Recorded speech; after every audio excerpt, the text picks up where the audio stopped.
football. So with that being said, there's a couple of interesting topics, but let me just say good morning first to Charles and then guest Ossie Clark. Charles, good morning to you, sir. Good morning. How are you? Well, I'm doing fine. Another day to wake up. That's not, the day is never promised to you, but doing well.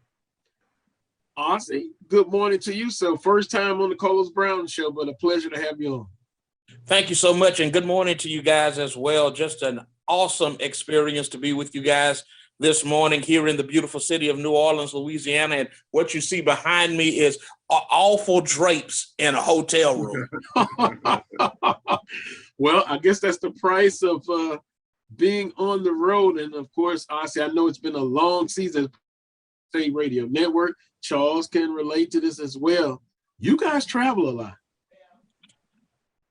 We absolutely do. And I mean, this year has been one of those years for Grambling State University where there was only 3 home football games this year. So virtually just about every other game that we had this year was on the road. And when you travel as much as we do, and the university requires quite a bit from us as broadcasters just to be able to travel, you know, you test every single week for COVID purposes, then you have to make sure that you're in the right place at the right time, making sure that you're with the team. So travel is a big part of what we do. And this old body of mine is weary and tired and ready for this football season to be over. Now, had we been in a SWAC championship game, different story. I'd be energized right now.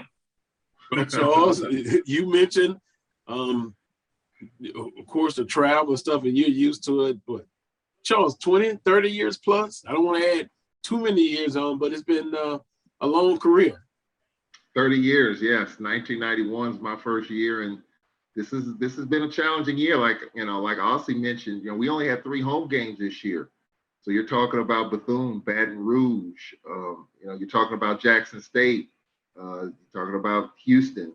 And now with basketball, been traveling Central Arkansas. Now I'm in Wichita, Kansas. We had our girls game yesterday. So it's been a challenge for sure, and it's, for Alcorn, kind of bummed out still. A week later, we won 6 straight division titles. And I would be lying to you and say, if I said that I was not disappointed. I'm disappointed.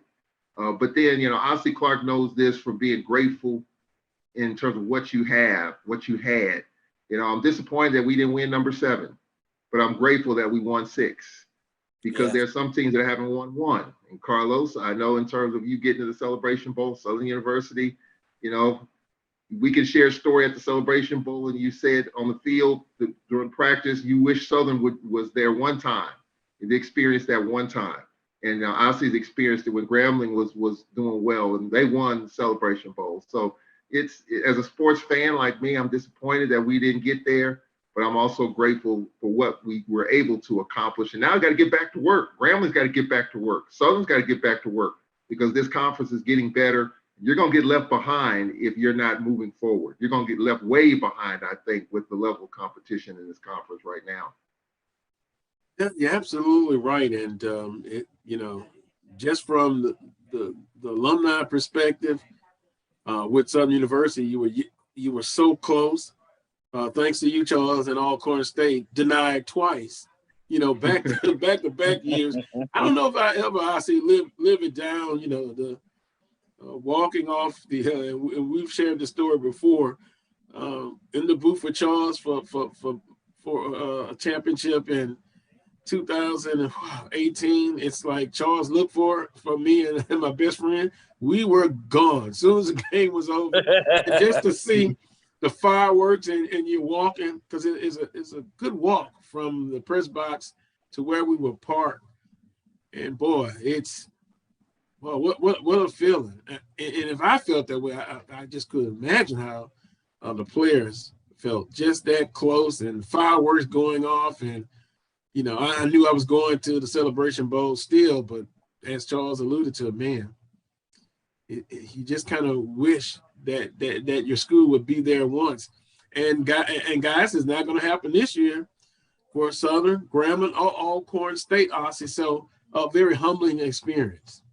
It is a very humbling experience. And I piggyback off of what Charles said a minute ago, is that when you've had an opportunity to actually be in that situation where you've actually gone to the championship game, or you've actually had an opportunity just to be in the SWAC championship game, it's a very great experience. But at the same time, we've had an opportunity to be there and actually know what that's like on so many levels. And this year, very disappointing year for Grambling State University overall. And then if you go back and look at the spring, compile that with what has been going on, it has just been a season of changes, a season of disappointments. And right now, everybody has to get better in the Southwestern Athletic Conference, or as Charles said, we will all be left behind. And right now, in the state of Louisiana, if you look at it, major coaching changes. Louisiana Tech has a coaching change. Grambling has a coaching change right now. LSU's about to is going to have a coaching change. So there's going to be some major changes going on, and everybody is going to have to step up. And especially if you're Grambling State University Tiger, you want to see whoever's the best person come in that can step in right now and help right the ship, and hopefully get the Grambling Tigers back moving and trending towards the Celebration Bowl, which is the goal of every single team every single year. Well, guys, since it's out on the table, as far as Grambling State University looking for a new head football coach, a searching firm is in charge of that. But let's talk a little bit about Coach Fobbs and the legacy that he's leaving. See, Fobbs and I'll bring up another name, Coach Odoms. When they've had success, how difficult of a choice this is going to be for Dr. Scott, former Southern University employee, on the street committee, I guess, or on social media. The thing is, they've got to nail this search.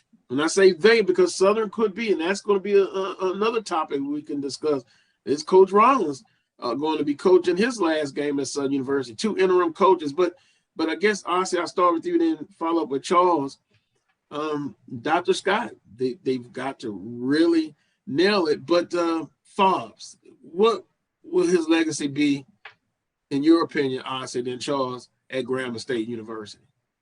I think when you talk about Coach Broderick Fobbs and the job that he's done at Grambling State University, make no mistake about it, he did an impeccable job, because if you remember, go back to 2013 and go back to those seasons where Grambling was in total disarray. He came in and actually took a program that was at the bottom and built the program back up to the legendary status that it is right now. Even though the team suffered this year and throughout the spring and has had some trials and tribulations, I think the one thing that you can consistently say about Coach Broderick Fobbs and his legacy is that he was a winner. He believed in his team. He believed in Grambling State University.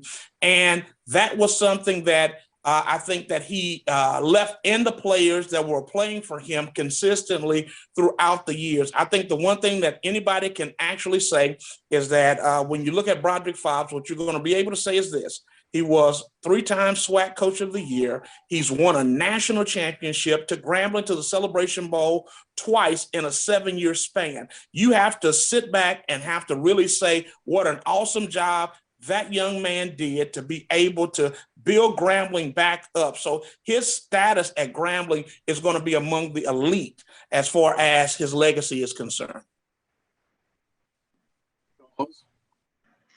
I absolutely agree. I look at Coach, and you mentioned it, Carlos, Coach Fobbs as well as Coach Odoms. I look at them in the same light in terms of how they handled adversity when it was at its worst. So if you look at Coach Odoms, when they went through the whole certification process years and years ago, when they had all these student athletes that weren't certified, and I told Coach Odoms this at media day, like, he stood tall, took it, and built the program from there. Coach Fobbs the same way. As Ossie mentioned, he took over a program that came off a protest, the muscle milk thing, and all of that, and turned that program around. And I really thought that he was the guy that if there's someone that could fix a situation when it's broken, it's Broderick Fobbs. His personality, his temperament, just a calm demeanor. He wasn't out there, talking a whole bunch of stuff. He just went to work. And I thought he was going to get an opportunity to finish, at least turn it around. His contract didn't end to next season. So I'm like, let's ride it out. Let's give him an opportunity. He tore up the offense in the spring, bringing in Coach Marty and, revamping that whole offense. The defense had some issues, but, Gramblin's defense I thought was kind of respectable in a lot of senses this year. But, it also tells you that when you're winning and when you're at the top of the mountain, you better enjoy that ride, because the downfall is pretty rough. And just think about it, Carlos. In 2019, Grambling had a 21-3 lead in the Bayou Classic. That was the year that we lost to Grambling 19-16 in overtime. Grambling had one of the best defenses in the nation in the FCS that year. And yet, in 2 years and change, it all hit the bottom of the barrel. Right. Just a short period of time. And, it's a horrible spring, COVID, bad Bayou Classic at 19. And here we are in 21 talking about a new coach. I mean, oh my. Grambling, the only team to win the Celebration Bowl. Like Ossie mentioned, 3-time coach of the year. Does that matter right now? Evidently it didn't. And so therefore, that's why you enjoy the ride when it's good, because it's never going to last. Just ask New England Patriots. Ask, any Alabama. Doesn't last. So you enjoy while you can, and you hope a coach get a chance to fix it.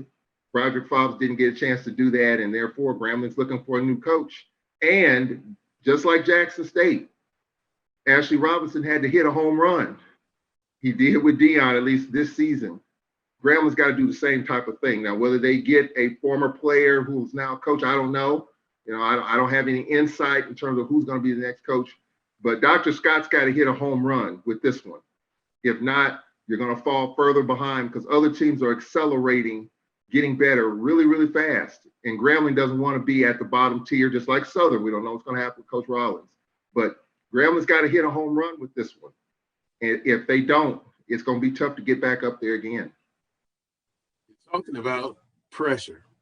And remember, we talked about it in the summertime when you're adding FAMU and Bethune-Cookman and expansion of the Southwestern Athletic Conference.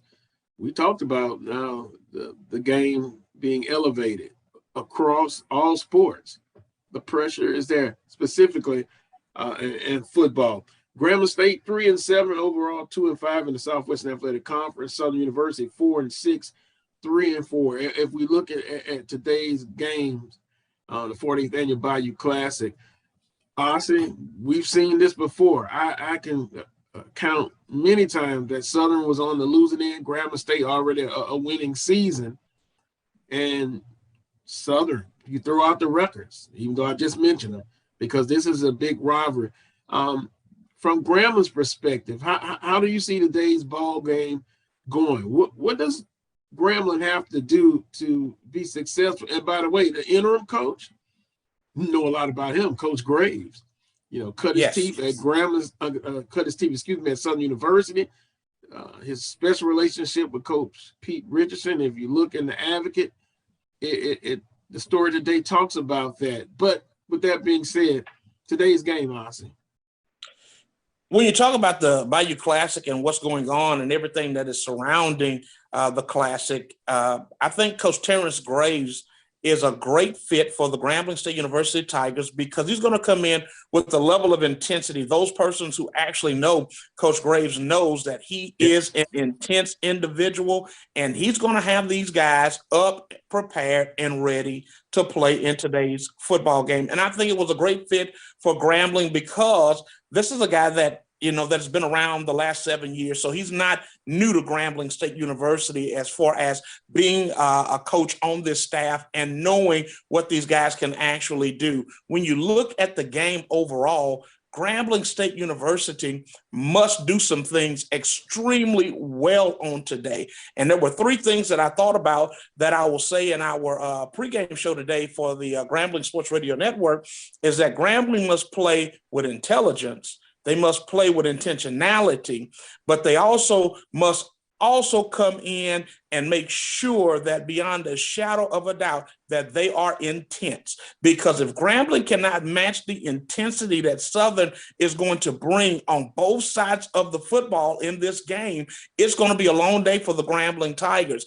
And here's why. The Tigers offensively, at times, they have just been absolutely stagnant, cannot move the football. Some of it is predicated on the fact that when you look at the offensive line, this is a young group. And a lot of people don't really realize how young this group is. This is a total makeup of a new group from even last year, from the springtime up until now. So they've not gelled quite as well as they want to. As they get older, they will be a much better offensive group and a much better blocking group. But the other problem offensively that Grambling has suffered with throughout the course of the year is wide receivers catching the football and helping to sustain drives that will help Grambling move the ball down the field. I don't know how many times in games this year I can count on major drives that would have made a difference, 3rd and 2, 2nd and short, 3rd and long, or whatever the case is, ball hits receivers in the hands, and they're not catching the football to help out the quarterbacks in this situation.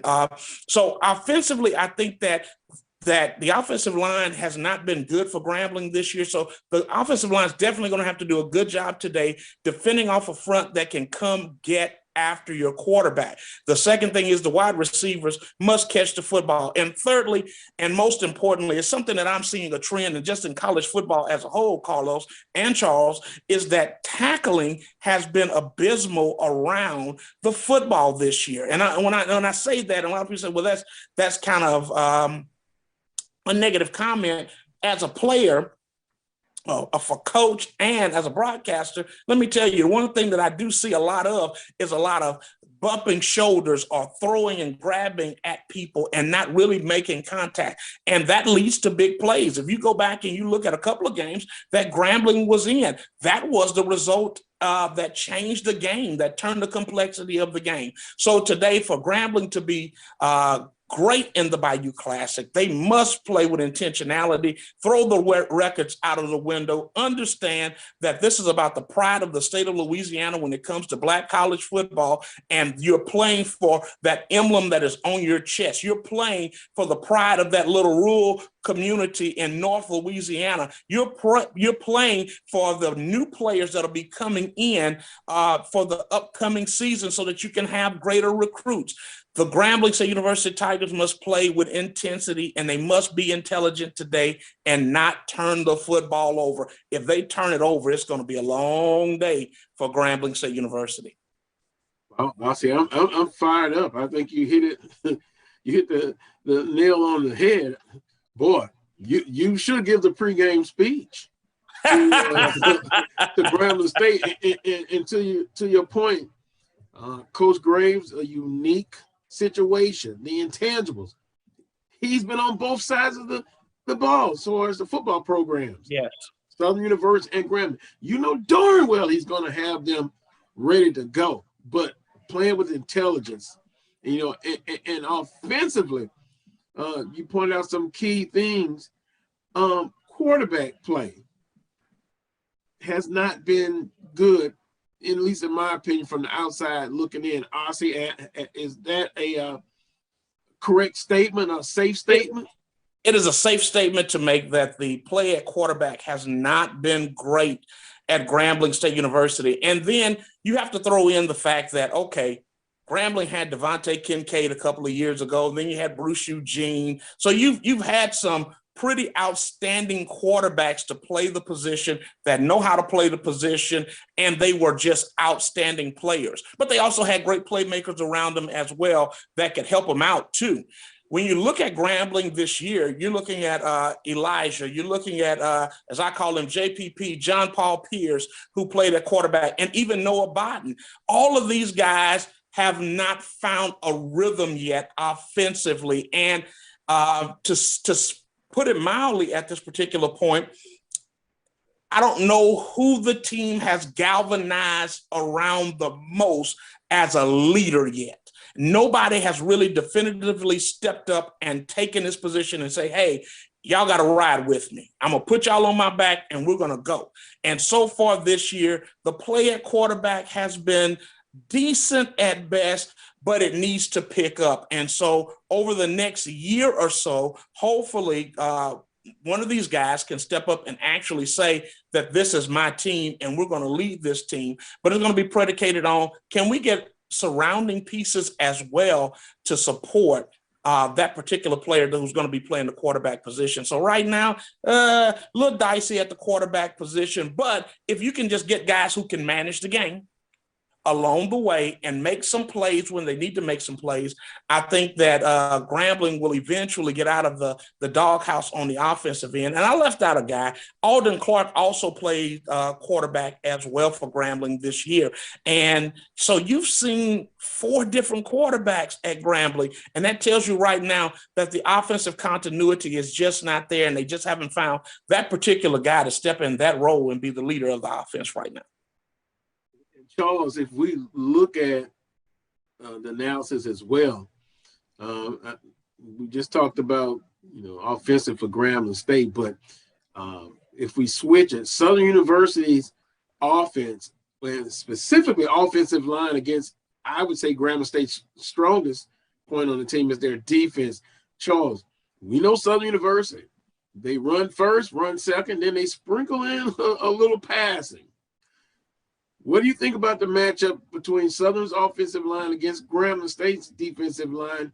And will we see the blueprint again if you can maintain or control Southern's running game, which has led the conference the last 3 years, and make Southern pass and pass consistently?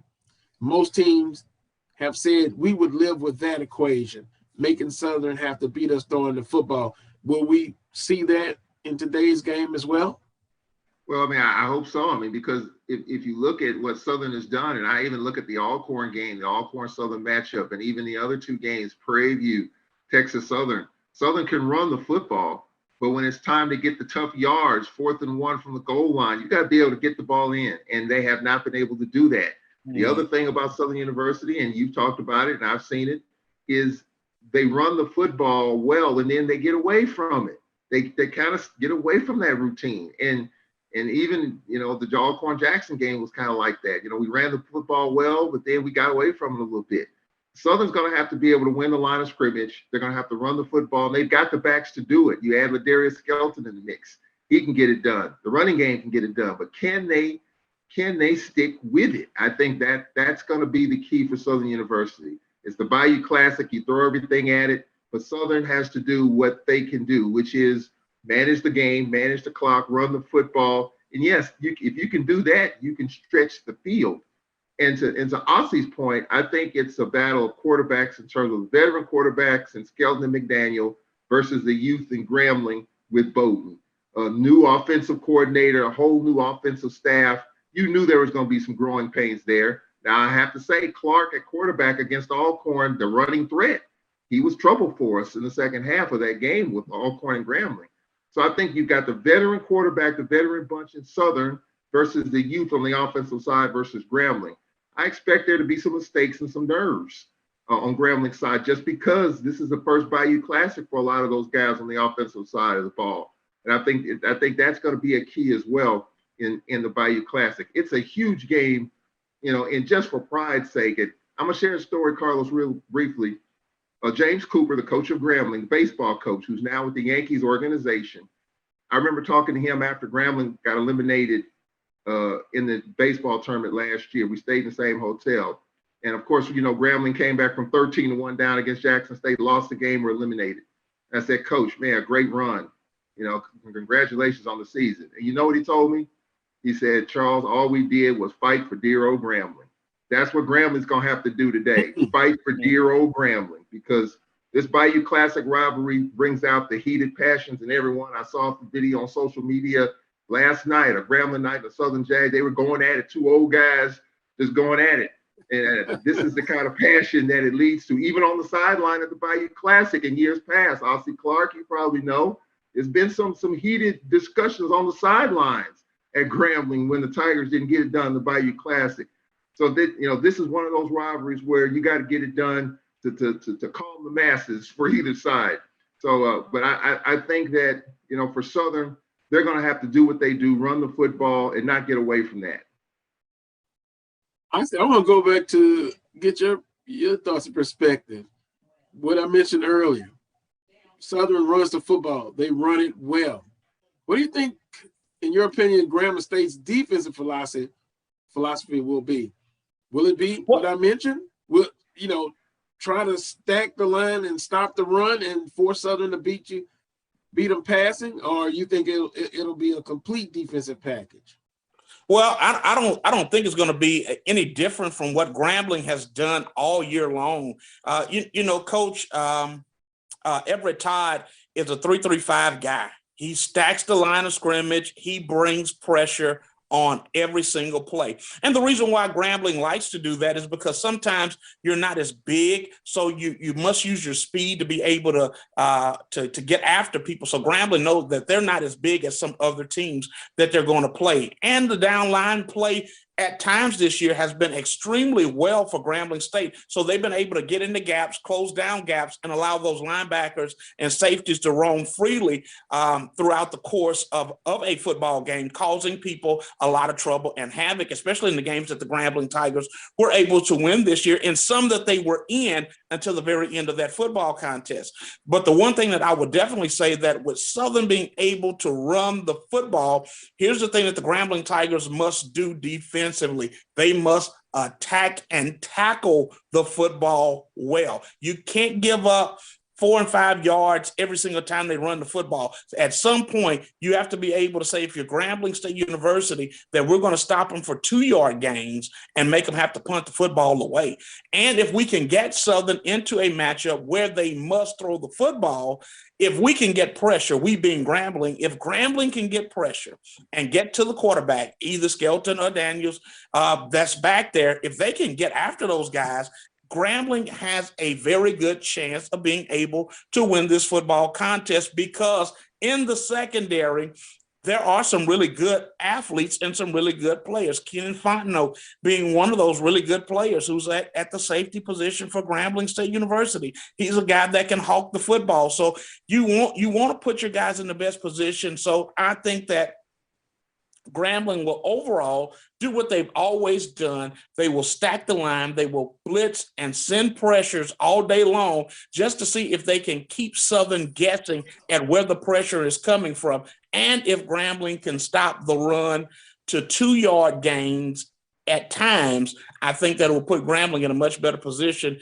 defensively. Because I'll be honest with you, defensively, I've not had a major issue overall watching the defense play this year. I really haven't. I've seen some times where they just didn't play well or they just didn't make tackles, but they get after people. And that's the one thing that you can expect that Coach Todd is going to tell his guys. Coach Graves is definitely going to have the linebackers on point going after the football on today. So you can expect that Grambling will stack it up, try to do the best that they can to send as much pressure as they can, and see if Southern can beat them throwing the football down the field. I'm thinking about guys down in distance. You hear coaches talk about that, analysts, and that is so true. And from the Southern perspective, they definitely want to stay out of third and longs. They want to do well on first down. If they're successful on first down, 4, 5, 6 yards, then that puts them in a better position. Guys, Southern does not, in my humble opinion, they don't want to get into third and longs offensively. And I think that is absolutely, their strong suit. If you go back and you look at the Southern team last year, even in the spring, they were immaculate at being able to just beat you up 5, 6, 7, 8, 10 yards, and then boom, big play. They could just do it offensively. This group this year, not as strong as the group that they had in the spring, but consistently can run the football. And you're right. If you can be in 2nd and 4s, 2nd and 3s, you like your chances, because now as an offensive coordinator, the first thing that's going through my mind is that I don't have to sit here and think about what type of play I have to run. I can mix it up and be in a good shape. And even if I'm 3rd and 3, I can come back to the run and believe that my running game is going to be strong enough to pick up that first down for me. So, I'd rather shrink the field as much as I can if I'm Southern University. And the biggest thing that I would say as a coach that I would try to do is try to get to the edge against Grambling. I wouldn't try necessarily to run it between from guard to guard, but if you can get to the tackles and out wide towards the corners in that area, you got a very good chance of being able to run the football. Grambling this year has given up more runs off tackle, big plays this year than I've seen in a very long time. It's the aggressive nature of the defense to a certain degree. And then secondly, it's probably because somebody's out of position and missed a tackle, and then the play goes for big yards. So if I'm Southern University, I'm thinking in the back of my mind, pick up as many yards as I can on first down, doing what I do best. And then, and 2nd and 3rd downs, I can play around, because you got to think, Carlos, screen plays are like running plays. That's short yardage. So that's not something that you really have to worry about trying to throw the ball stretch the field. You can just throw it, dink it, and dump it underneath. And you got hitches that you can go through, or you can shallow cross to your wide receivers. So there are things that you can do on 2nd and shorts, 3rds and shorts that don't put your team in a bad situation. Charles, I'm going good points by Austin. I cringe a lot of times when Southerners gets into a 3rd and long situation, and to the point that we've talked about the last couple of times, Charles. If you look at Southern University specifically offensively in the second half, 3 points against Jackson State, leading at the half. FAMU, I think shut out in the second half. McNeese didn't do well in the second half. So the second half woes for Southern University. You hope it improves today, because if it doesn't, then it's the same pattern. And once again, this game scares me to death, because of course it's a rivalry and an intensity of it. But to those point, Southern University, unless they have a huge lead in the first half, second half, they have struggled offensively. Yeah, they have. And I think the one game that they probably didn't was the Alcorn game, in which they trailed 5 different times and they rallied back from eight down and tied the game up. That's the one game you could say that they got it done. The one thing I have to say, in just watching Southern in person, you got to account for McDaniel in terms of running the football, because he beat us with his legs. But I also think if Grambling gets pressure and get in his face, there were some throws in that Alcorn Southern game that he just flat out missed. Yep. So if you get in his face and have him make some intermediate or tough throws, I haven't seen him make those. So I think for Grambling, they've got to get pressure. And I have to say, for Grambling's defense, it was 21-3 against the Braves, and Grambling's defense kind of shut it down after that. They made a run at it. So I think, and it was a partial punt block that set up one of our scores in that game. So I think for Grambling's defense, they're going to get after you. They're going to hound you. They're going to bring pressure. And so for that, if Grambling can do that and make McDaniel feet happy, and if they can cover and account for him, I think it's going to be tough for Southern University. But for Southern, you got a freshman running back in Dillon, 250 yards against Texas Southern. He's something special. And if Southern can feed him, and they've got other backs that can get it done too, I think they can manage the game as well. So I think it'll be a pretty good chess match. But, whichever team panics and gets away from their identity, that's the team that's going to be in trouble, I think. Visiting with Charles Edmond of the Alcorn State Radio Network, Austin Clark of the Grambling State Radio Network. Last point here on discussion, and Austin, appreciate the time. First time here on the Carlos Brown Show, but it won't be the last. This rivalry game will feature a new element to the collegiate game: coach-to-player communication. The NCAA Football Rules Committee approved the waiver for in-game coach-to-player electronic communications for the Bayou Classic. This will be the first NCAA football game to allow this use of technology, which allows a coach to speak directly to one player in the field who has who has a helmet receiver. The NFL has used this type of technology for more than 2 decades. This, Ossie and Charles, and specifically to you, Ossie, this is historic, a first on the collegiate level. What has been the response from this technology being implemented in the Bayou Classic?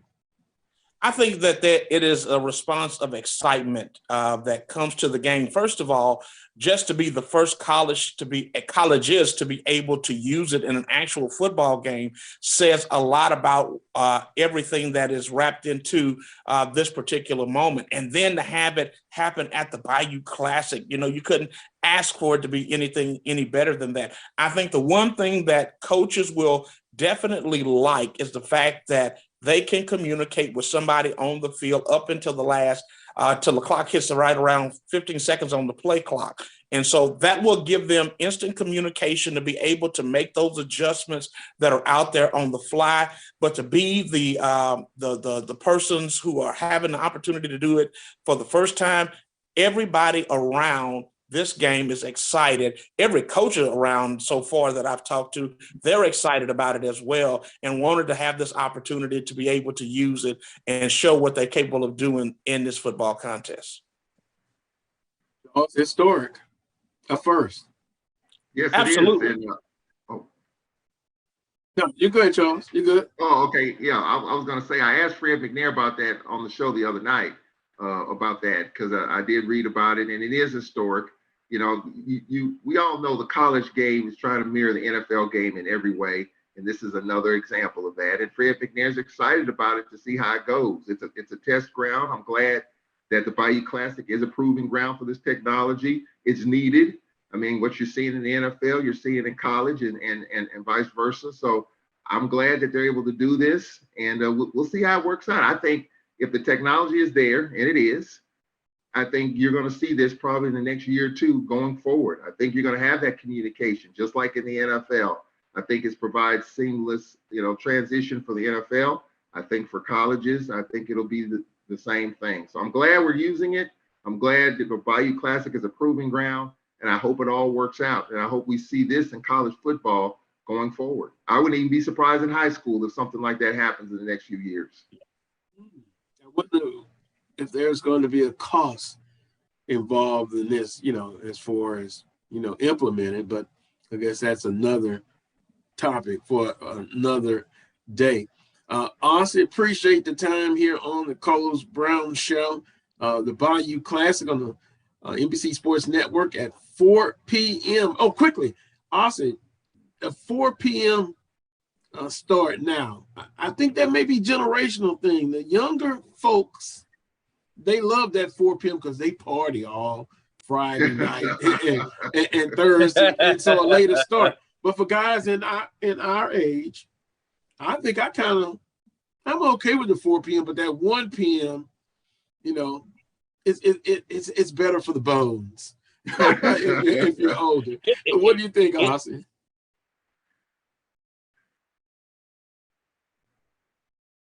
I think we lost Austin. Let's see if we can get it back quickly. Austin, were you able to hear that question? I caught a bit and pieces of it, but you're absolutely right. Let me say this up front. It is definitely better for those of us who are a little bit older to have that 1 o'clock start. So that way we can get back to the hotel and actually rest up so we can drive home or do whatever it is that we need to do the next day, or enjoy what other festivities may be happening around the Bayou Classic, if you are into those types of festivities and things of that magnitude. But 4 o'clock for younger people, they love it because you know what they're going to do? I'm going to be very old school. I'm going to go back and grab something very old. They like to party all night, and they party from the time they get here until the time that they leave. So I'm all for an earlier start so I can get out of that place and go wherever I need to go to rest up for the next day so that I can get home safely.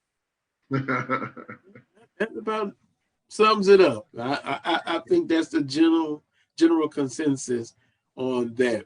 Honestly, have a great broadcast. I'll be tuning in as usual. And by the way, you and Santoria Black, along with Charles Edmond and Dean Barnes, you gotta love it. HBCU broadcasting, I tell you, it's outstanding. I look up to you guys on the broadcasting side. But have a great weekend, great broadcast, and we'll talk again real soon. All right. Thank you, guys. Love you so much. Appreciate what you're doing. Great job, Carlos, and much love to you all as well. And I pray that the show continues to grow and get stronger every single week. That is the goal. Appreciate it. Much love to you as well, Aussie. Take care. Have a great weekend. Right. We're going to take a time. Thank you. We're going to take a time out in a second here, but I want to recognize Jamar Scott. He says, good morning and happy holidays to the Coles Brown Show and Charles Edmond. So we appreciate you tuning in, Jamar. We really do. Going to take a time out. When I come back, I'm scheduled to join Coach Robert Valdez. Now, he'll give us an update on his high school football program, but also he'll let us know how is it to play and how does it feel to play in a rivalry game. He'll join us next. You're watching the Carlos Brown Show on the Black College Sports Network. Follow the Black College Sports Network on social media at MyBCSN1, the number 1, on Facebook, Instagram, and Twitter at MyBCSN1. Support the Black College Sports Network so we can continue to provide you coverage.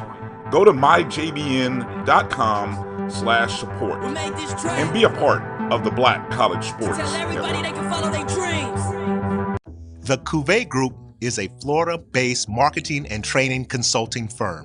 We help businesses communicate to their target audience and engage them in conversation. We also help to expand their audiences, which will ultimately result in growth for those organizations. In addition to being a certified constant contact specialist, my colleagues and I are also certified in John Maxwell Leadership Principles. We use these proven principles to conduct workshops, training, and private coaching sessions for individuals and companies looking to take things to the next level. Contact us to schedule a free consultation. Issues today, don't delay, call Cuvée. This is Brian Fulford. AD Drew and I are co-hosts of the BCSN Sports Wrap. We talk about all things related to HBCU athletics. From the games, teams, coaches, and fan interest stories, we cover it all. You can find our shows on Facebook at BCSN Sports Wrap, YouTube at MyJBN Online, and everywhere you listen to podcasts like Anchor, Spotify, Google, and Apple Podcasts. You can also find the show on the Jericho Broadcast Network's app. Make sure to download. We look forward to you joining the conversation and being a part of the show. Follow the Black College Sports Network on social media at MyBCSN1, the number 1, on Facebook, Instagram, and Twitter at MyBCSN1. It's never too early to plant the seed, to share the tradition, and instill a sense of pride in your HBCU with your little ones. HBCU Pride and Joy Children's Boutique helps you share your school spirit with a wide selection of adorable kids apparel and accessories officially licensed from your favorite HBCU. Visit hbcupridejoy.com and follow us on all social media at HBCU Pride Joy on Facebook and Twitter. We are back. For the first time in 62 years, the Florida Memorial Lions will hit the gridiron, and their home games will be streamed by the Black College Sports Network at www.fmuathletics.com, www.mybcsn.net, and on the MyBCSN app, available on Google Play and the Apple App Store.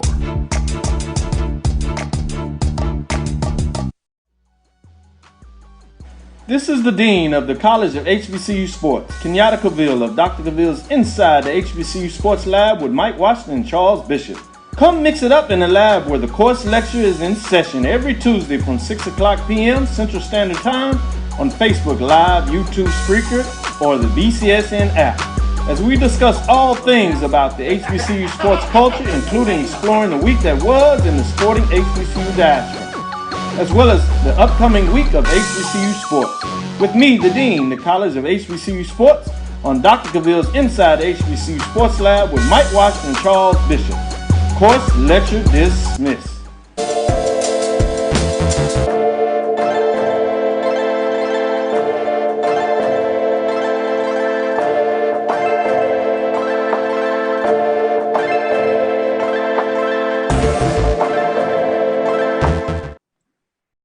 Welcome back to this week's edition of the Coles Brown Show right here on the Black College Sports Network. Charles Etland, special guest co-host, and now joined by Coach Robert Valdez, head football coach at St. James High School, former Southern University offensive lineman. I'm here now to get his perspective on this rivalry, the 48th annual Bayou Classic. Coach Valdez, good morning to you. Good morning, guys. How y'all doing?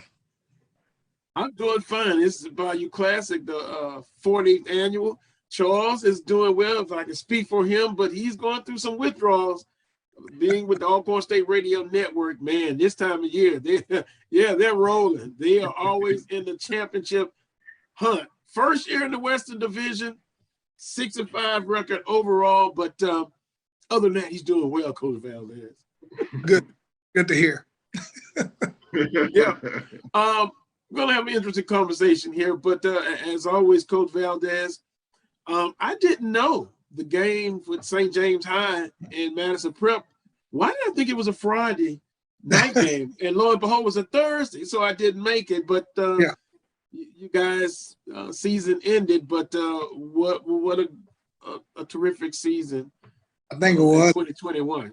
Yeah, I thought, like my hat goes off to Coach Landry Williams, as a teammate of mine at Southern. And, I tell you, last night, they, I always try to be careful how I say it, but it was a bum deal a little bit how they lost that game.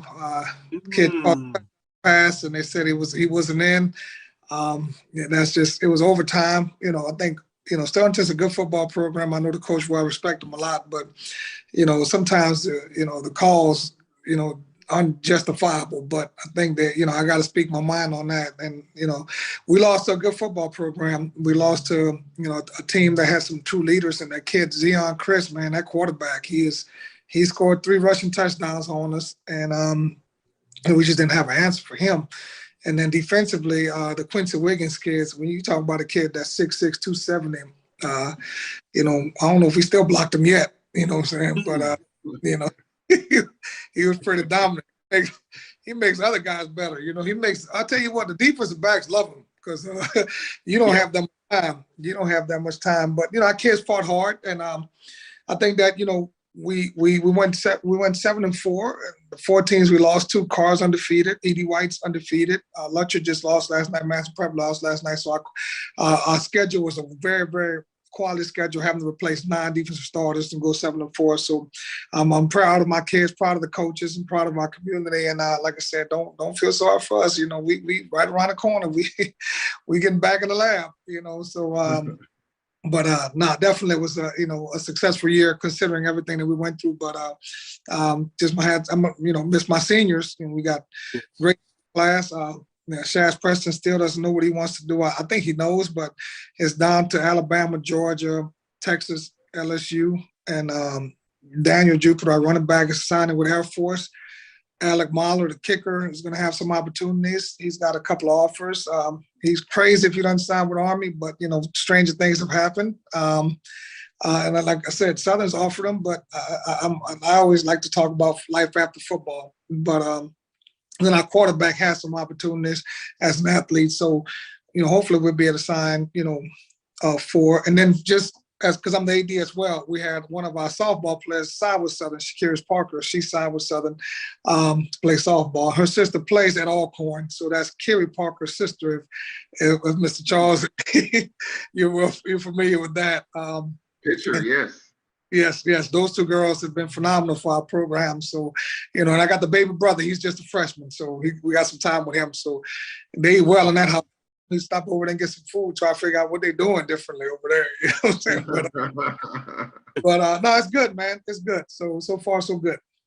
Yeah, well, much continued success with all sports at St. James High School. Yeah, from a football perspective, yes, we'll be back.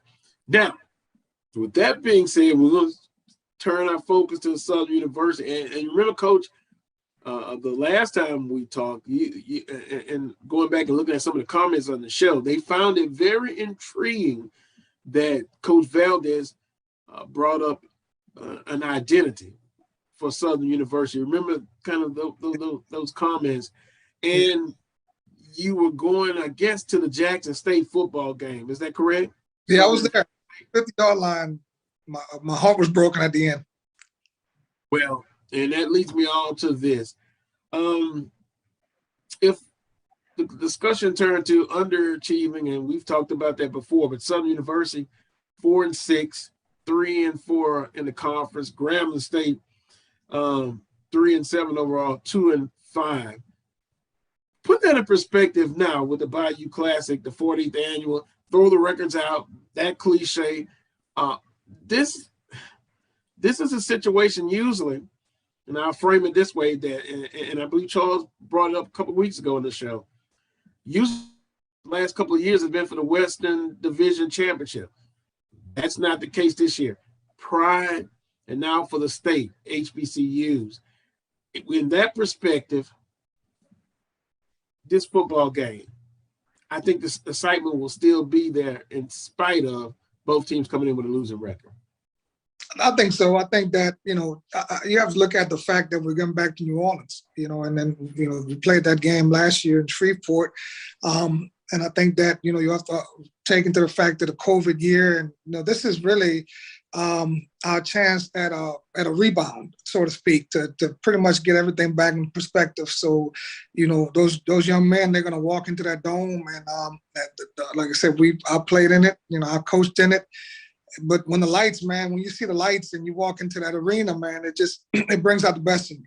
And I think it brings out the best in you. And I think it's, then you got two head coaches, Coach Graves, who's an interim coach lately, know him because he coached when I was at Southern, and he's has a ton of energy. He's a very positive, excited guy. So I'm pretty sure he's going to have some things up his sleeves. And Coach Rollins is, still, fighting for his job, so to speak. So he's going to want to come out and put together a good showing. So it's just a whole leading up to it that you have to be able to understand that is going to, if you have any pride, if you love football, if you have anything inside of you that's worth fighting and competing, once you get to these events leading up to the Bayou Classic, that should take over. And I think that the raw emotions, after the first quarter, then you're going to see, what type of football is going to be played.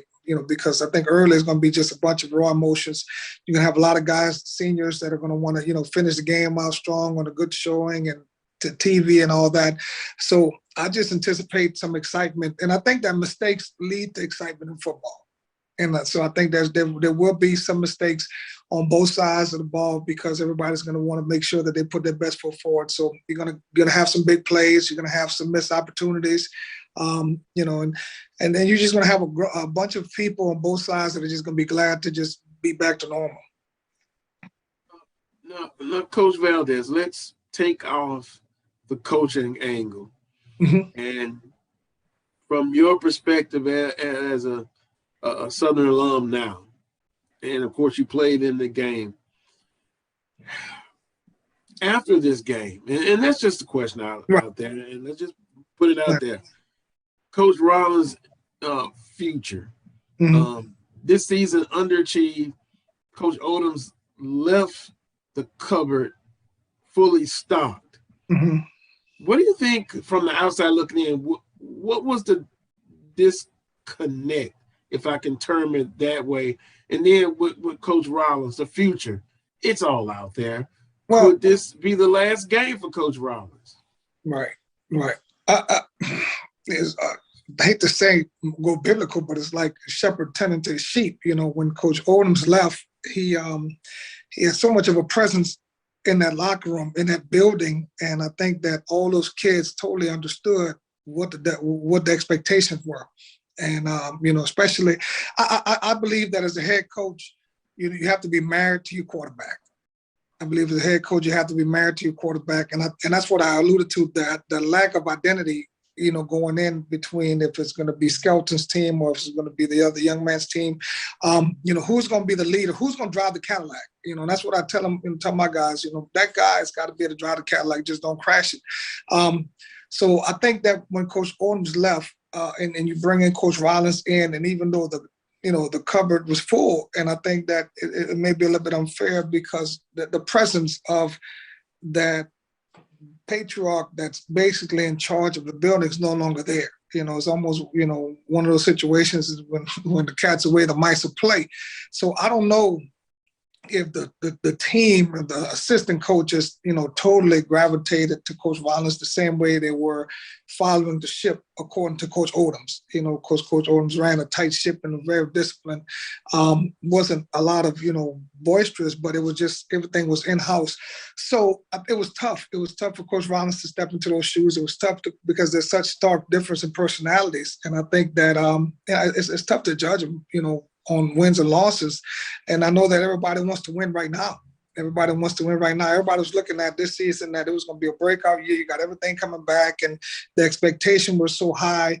And again, not to blame Coach Odoms, because ultimately in this business, you always have to look at family first. And I think that was the situation for him when he was basically looking at family first. But it's a tough deal when the bar is set so high. So I just think that moving forward, the officials that make the decision are going to have to make the decisions. Is do you just totally blow the ship up and start over? Because that's what you're faced with. You're faced with, or you're just totally implode everything and just start from scratch. Or do you have the resources, the patience, and the support to do that? Because that's the first question you have to ask yourself. If you don't, then you might as well just continue building what you have. So there's a lot of key decisions that need to be made, and I'm just glad I ain't got to make them. I just sit on and watch them. I would make them. Maybe I should have phrased the question, put on your AD hat, because your AD at St. James and Charles is just, of course you can see it. He's agreeing totally. But Charles, let me add this. I'm good at starting mess, okay? I've heard some, and I've heard most of the comments via social media, just people I've talked to, text with, okay? I got to be very careful how I phrase this. What is the chance of Coach Rollins staying? But if we go back to when Odoms left, it pretty much from what I've been told was, hey, this was put in front of you. Keep the staff intact. In other words, maybe he can stay, but he will have to turn over his staff. In other words, would that work? I'm glad people don't know where I'm staying at, because I'm sure they're angry right now. In that situation, that would be a vote of confidence. That would be a vote of confidence from administration to Coach Rollins to say, okay, here's the deal. You got to look at different personalities. Like I said, everybody can't be the good cop. Everybody can't be the bad cop. You have to set the tone. So if he's the guy, then you have to let him be able to bring in some people that he blends well with, that he matches well with, that have like philosophies and like-mindedness and stuff like that. That's kind of the power of a head coach, is to be able to put together a staff. And so I think that, when he was thrusted with that situation, look, it's psychological, man. You can, on the surface, we all can agree to get along, but, I've been in that seat as an AD and I've been in that seat as a head coach. It's just certain guys that you blend with, that, you don't have to look over your shoulder because you know what that guy's going to do, and he can finish the sentence for you. So that's another factor. You know what I'm saying? Do you have, do you go out and get a celebrity hire just to, keep up with the Joneses? And, I don't know if that's what we need to do at Southern University, because our brand speaks for itself.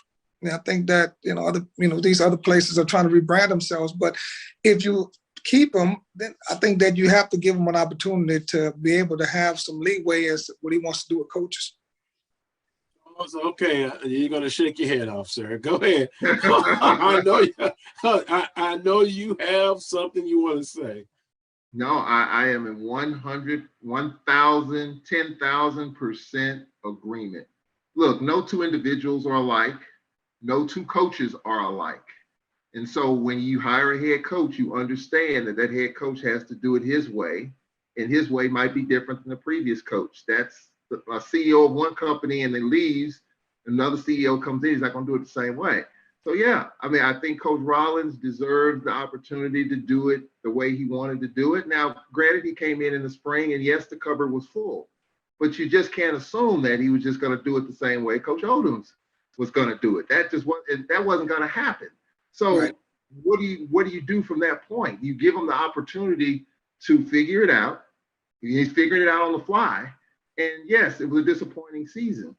But at the same time, you saw how close Southern is right now. I mean, a bad half against Prairie View, bad half against FAMU, a bad play against Texas. If Southern converts 2 4th downs, in games Jackson State, Texas Southern, they might have won those games, and we might not be having this conversation. So, and I agree with Coach Valdez. If you blow it up, you understand that you're going to take steps back.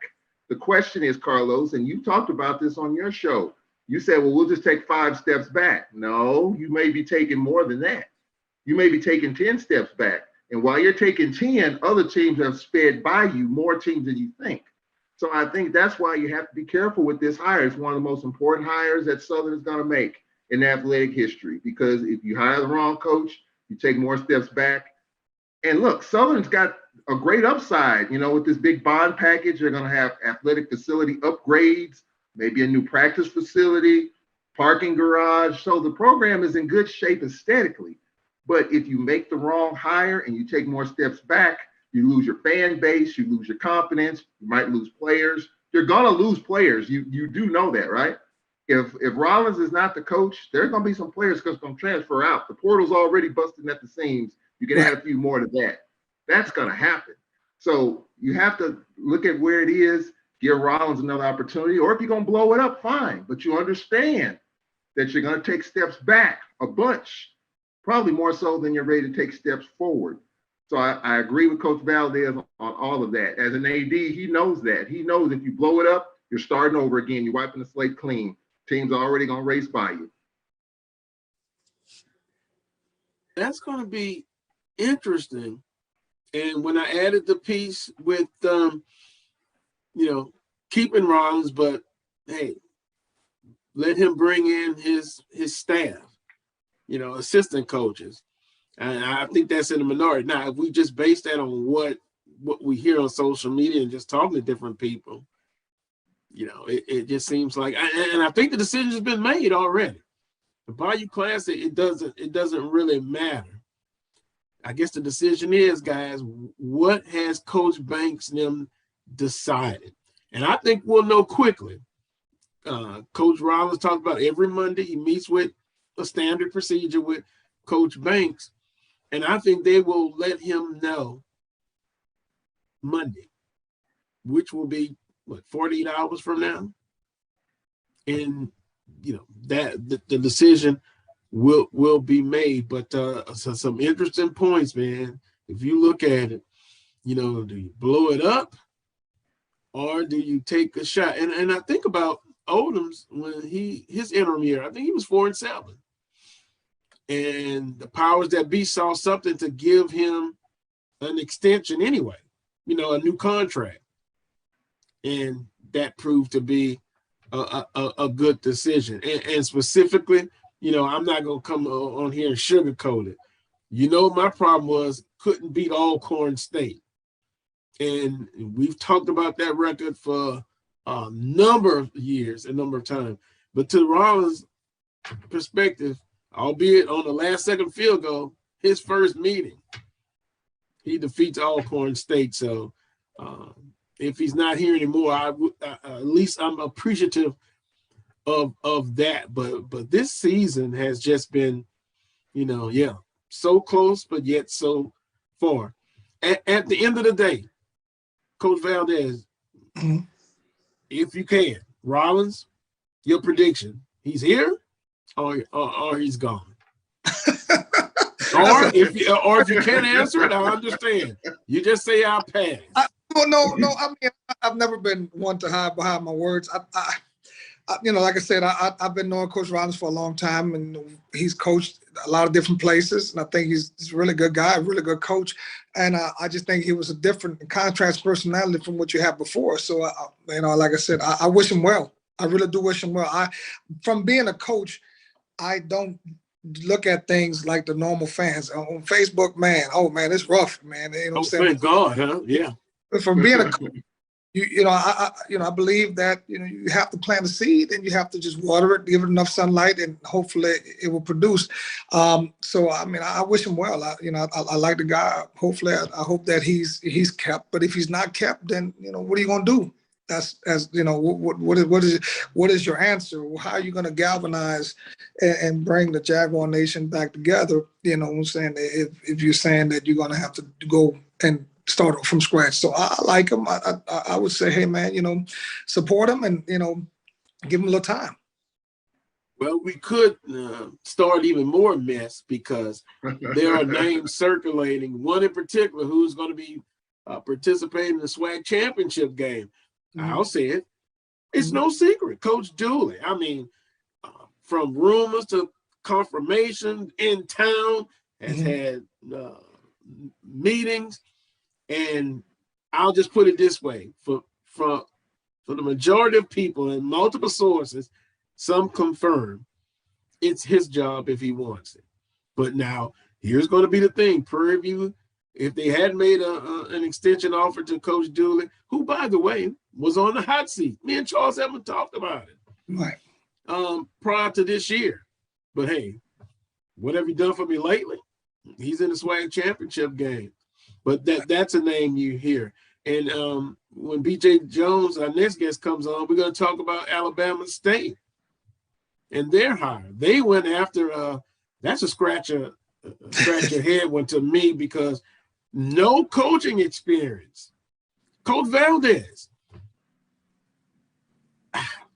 That floored me. It was like, ding, the bell rung in the box, and I'm boxing for the championship, and I got caught with a haymaker 1 minute into the fight. Will he get up for the 8th count?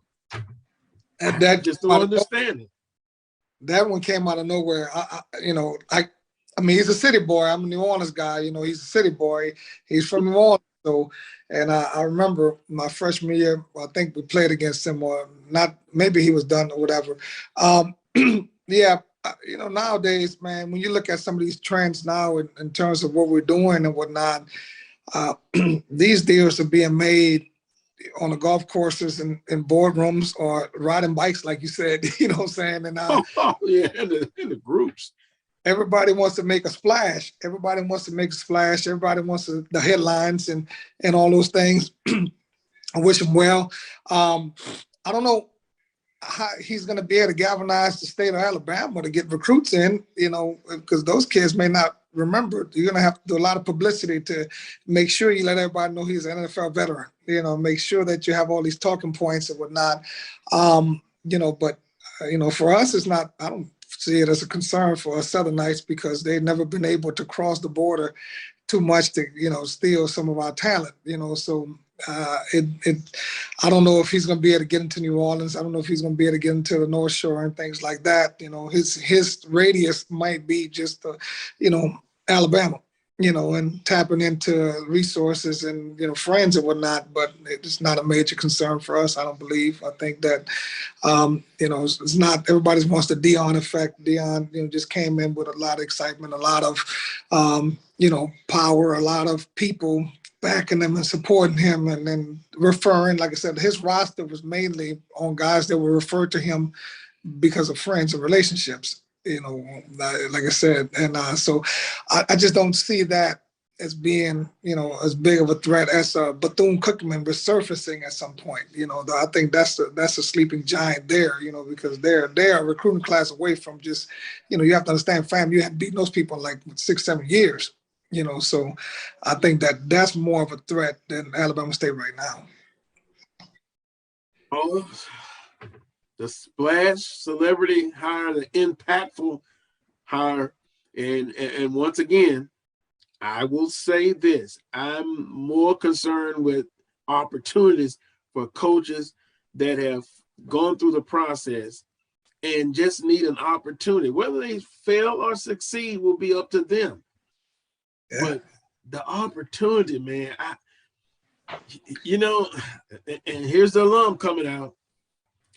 If Southern does decide to move on, I just hope it's not one of those hires. And I know it's the trend now to do that. Ooh, good word, trend. It's a trend to do that. But what's good at Jackson State may not be good for university. You have to understand the commitment and the resources you have to invest into a celebrity hire. These people don't understand the 20-hour rules of practice in college. They don't understand how to compile an effective practice schedule, for not only just a practice, but for your entire week. The recruiting regulations and all these things that have to go into recruiting that you have to be familiar with. All the college coaches, they have to take recruiting tests. It's not just, I want to get in that seat. There's a lot that goes with that. So if you're going to go with a celebrity hire, you're going to have to almost hire basically like a personal assistant or publicist that's familiar with, what goes on in the day-to-day operations of being a CEO. Because that's what it is. I think that people get it confused. I think if you're a college head coach, you're a CEO, but then you have to have somebody to personally assist the CEO because the celebrity hire may not totally understand how the day-to-day operations work in that seat. Right, delegate authority, Charles. Yeah, I think that's what, and I think privately we don't talk about it that much, but I think that's what Coach Sanders has done. Because if you think about it, based on a lot of stuff he said in the spring and what he hasn't said in the fall, he's kind of taken a step back in terms of just all the rah and the bravado. I think he's got that. I think he's got that going. And you look at all the 4 and 5 stars that he has. He's exceeded my expectations. I can tell you that. What they're doing this year, I expected it next year or the year after. Right. So he's exceeded expectations this go around. I think the lack of patience is the reason why that you're seeing these type of hires. Tennessee State needed to make a big splash. They got Eddie George. He already has business interest in Nashville. Deion Sanders, his name, all the stuff that comes with it. Ashley Robinson needed to make a big splash. He did. I think Alabama State getting one of their own. It may not be as big of a splash because, as Coach Valdez mentioned, a lot of people don't know Eddie Robinson, but he's got connections. I'm sure he's got connections in Montgomery he can try to tap into to do better than what they have been doing. So I think the patience aspect right now is gone. I think people want to win right now. I think you're talking about what we want to see happen, get a coach with the experience and build a program step by step. I think the time to do that and the patience is gone for that right now because people want to win. Administrations want to win right now because they don't want to fall behind. So I think it's just a different mindset. It's a different attitude now than what we knew of 6, 7, 8, 10 years ago. Build it from scratch. I just don't see that happening right now because the transfer portal is busting at the seams. You can go out and get players from the portal and you can win right now. And Jackson State in part is doing that. Shedeur Sanders and Shiloh, a couple of exceptions, but that's what Jackson State has done. I think Prady's done that with Pass. And I think you're going to see more of that going forward. Well, I guess I'm in the minority, folks.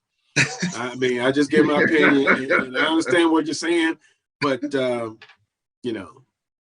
beware. Instant gratification. Can you believe I'm saying this, Charles? Instant gratification, but that's short term. What is the long-term stability if you make those type of hires? Are the days gone from building a program from just good old-fashioned recruiting, get a 3-star, you notice I'm not saying 5 stars, and coach them up, coach. And at the end of the day, when they came in as a freshman and they ended their eligibility with a degree in hand, and you can say that they have improved, they're a better player. Those days are gone. Is that what I'm hearing from Charles? It's not gone. I just think that it's just a fad that we're going through right now. I think that this is just right now we're going through a phase right now where the instant gratification and the glitz and the glamour is the cell phone. It's a cell phone syndrome. You could just get on your phone and immediately get what you want right now. And I think the fans want that, administrators want that. They don't want the chirping. They don't want to have to deal with all the questions and whatnot. But you're definitely right. You do have to, if you're going to build something that's stable, you have to start from the bottom up and make sure you have a solid foundation. But then, like I said, these coaches, understand that the hot seat is going to stay hot. So what they have to do is they have to, while building a foundation, they got to go in and get those guys and plug those guys in. And, I'm a guy that I try to tell my kids when they leave St. James, do as much as you can before you can think about going to the portal. Because everybody in the portal is just, a lot of times, I don't know all of the situations, but most of them are knee-jerk reactions. I'm not playing. Oh, the coach don't like me and all that. So you bringing that into your locker room, so you got to be careful with that. But it's just, I think that, for Southern, like I said, we would be very, very good with establishing back ourselves as the most dominant, prominent HBCU. And I think that this whole thing right now is just a little phase that we're going through, and I think it'll come back to full circle shortly. Well, Carlos, let me say this real quick. I think that you talk about your philosophy and building it from the ground up. My team, Alcorn, did it. Jay Hobson came on board. John Gibbs, a 4-year starter at quarterback in the Southwestern Athletic Conference. When was the last time you had that? A 4-year starter from a freshman all the way through a senior. He got hurt late in his senior year, but a 4-year starter. You don't even see that anymore in the SWAC or in college football for that matter. You don't even see that. So, yeah, I mean, I think it is. Do I see it being a temporary fad? I do. But I think as long as the portal is busting at the seams, in which coaches are holding scholarships, and this is happening, coaches in all sports are holding scholarships back to see who they can get out of the portal. Our coach, Landon Bussey, our basketball coach, admitted that. Even Fred McNair talked about it the other day. And so this is a fad. This is going to happen. I think the days of building it from scratch, I'm not going to, I say it's gone, but I think they're gone for right now. Now, 3 or 4 years, it might flip back a little bit. But for right now, coaches making all this money. Fans want to see a winner right now. They don't want to see their programs fall behind right now. So what do? You go out there and get the experienced guys that couldn't make it at other programs for whatever reason, just like Prairie View and Pass, just like other programs have done. I think that's what you're going to see going forward in this conference and in college football. Correct. I'm getting a little feedback from people that's watching the show. Michael says, good morning. That 1 o'clock start was the best. Remember we were talking about in our earlier segment, 1 p.m. versus 4 p.m. Coach Valdez, did I ask you about that? No. Yeah, 1 o'clock to 4 p.m. I said, for the older guys, you're younger than us. That 1 p.m. start was better. But the younger folks, they like to party, and my days are gone. They like that 4 p.m. start. So some conversation about that. Dwight says, too early. So that's a conversation. As we wrap up this segment, and it's been some interesting conversation going on. We've talked about Coach Rollins' future, Grambling State. What are they going to do? Coach Valdez, what direction you have ties to? Oh, and by the way, it's to offer Bryce Brown, the head coach at Carr. Who's a Grambling alumni. They should offer him the job and let him be it. I mean, I don't know what they're gonna do, but like I said, but I know that Coach Brown as at Carr has done a phenomenal job. I haven't talked to him about that. Hopefully, I'm not just throwing his name out there just to start some mess and whatnot. But I don't see why not. I mean, I think the guy's done a phenomenal job at Carr High School, and I think he's a great football coach. And so who knows, if you want to really do something and establish something from within and be able to stir up the state a little bit, I just think that would be a home run hire right now. But wait a minute, Coach Valdez. Would he be interested in an assistant first on the collegiate level? I don't know. I'm just asking. Yeah, I mean, Charles, you stay out of this. No, I haven't spoken with them. I know that they're on track to win or play for another state championship and whatnot.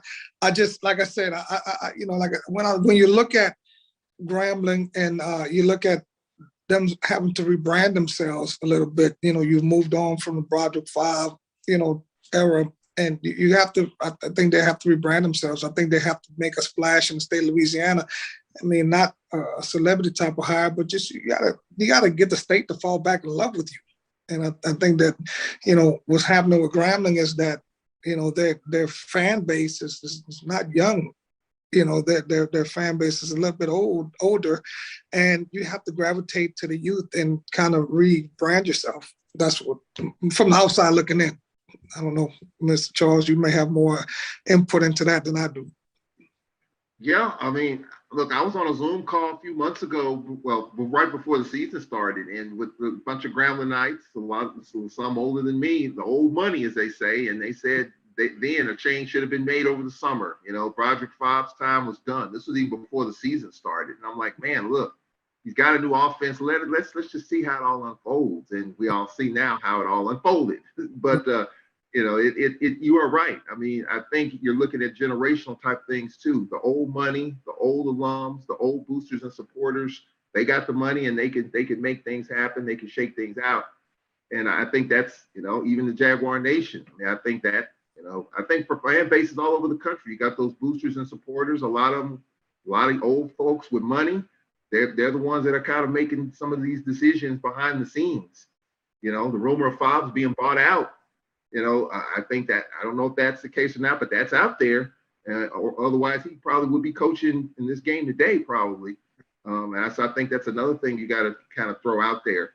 But I think that, money is driving a lot of these things as well. And, we'll just see how it all develops. As a Gramblinite myself, I like Fobbs. I love Fobbs in terms of what he did. He represented Grambling well. But I'm also a Gramblinite, and it's a lot bigger than me, or a lot bigger than Fobbs, a lot bigger than any individual. So whatever Grambling decides to do, I'm gonna be right there with it. I'm just hopeful that the program doesn't fall 7 or 8 slots or 4 or 5 slots, because other teams are getting better in this conference. Cookman's gonna get better. Yes. Trust me. Yes. Bama State will probably get better in time. Alcorn's gonna be back. Prairie View's gonna be back. Southern. I mean, so I just think that this hire is gonna be important. I just had a vision. Maybe I should call your good friend, Charles, Tony Clayton. I'm sure he knows Coach Valdez what's going on, and maybe off the record I can get some information, because of course, Tony Clayton, the Clayton complex, right? Charles, the internet couldn't handle it, Carlos. The internet couldn't handle it. You have Tony Clayton on your show, the internet will be shut down. But he has information. If I stroke his ego just a little bit, then throw a rock and hide my hand, I might could get some information. But Coach Valdez and Charles, it's going to be interesting. This time next week, I think we'll know a lot. Maybe not the final answer, but we'll have some indication of what's going to happen on the Southern side. We already know Grambling's looking for a new head football coach. And maybe this time next week, we'll know a little bit more about what direction Southern University is going. Last but not least, Coach Valdez, who wins this ball game? Give me a prediction. The 48th annual Bayou Classic. Right there. I had to ask. This thing, I don't know. We haven't been able to really, check the light bulbs in the scoreboard offensively, but for some reason, I think that the lights might come on today. I think Coach Graves is going to come in there and he's going to probably blitz 11 people and get the ball rolling, exciting and all that. Like I said, I'm one of those guys, man. You know what I'm saying? I'm always, I'm a who that no matter what. I'm a Jag. And, my Florida State Seminoles are playing right now, so I have a variety of football genres and loyalties that I kind of follow and all that. But no, I say Southern wins. I say it'd be a little close though. I think it's going to be close, but I think it's going to be exciting. This game scares me. I've said that twice or maybe 3 times on this show. It's like, you know, you coming out of your favorite establishment with someone on your side who you're trying to, you know, make a good impression, and then you're walking down, and all of a sudden you're just bum rushed by rocks, anything, and that's how I think the attitude Grambling State's going to have. They're going to come out swinging for the fences, and you know, after the motion is gone, execution. Who executes the most, the best? And that's the way I look at it. My heart says Southern University. My mind says Southern University gets it done. But don't be surprised if this game is close going into the fourth quarter. If Southern gets off to a tremendous start early on, will Grambling State just fold? Coach Graves won't let that happen. But that's my prediction. Southern University wins. But I'm going to say the score is going to be 35-24. Southern University. They'll pull away at the end. Right. Charles, we'll hold you for yours because you're going to continue on the show. Coach Valdez, have a great weekend. We appreciate it. Let's make a date to talk again real soon right here on the Carlos Brown Show. Anytime. I'm about to go get in traffic now. You know what I'm saying? Anytime. Go Jags, man. Thank y'all. Go Jags. I understand. I guess I need to I gotta entourage ready.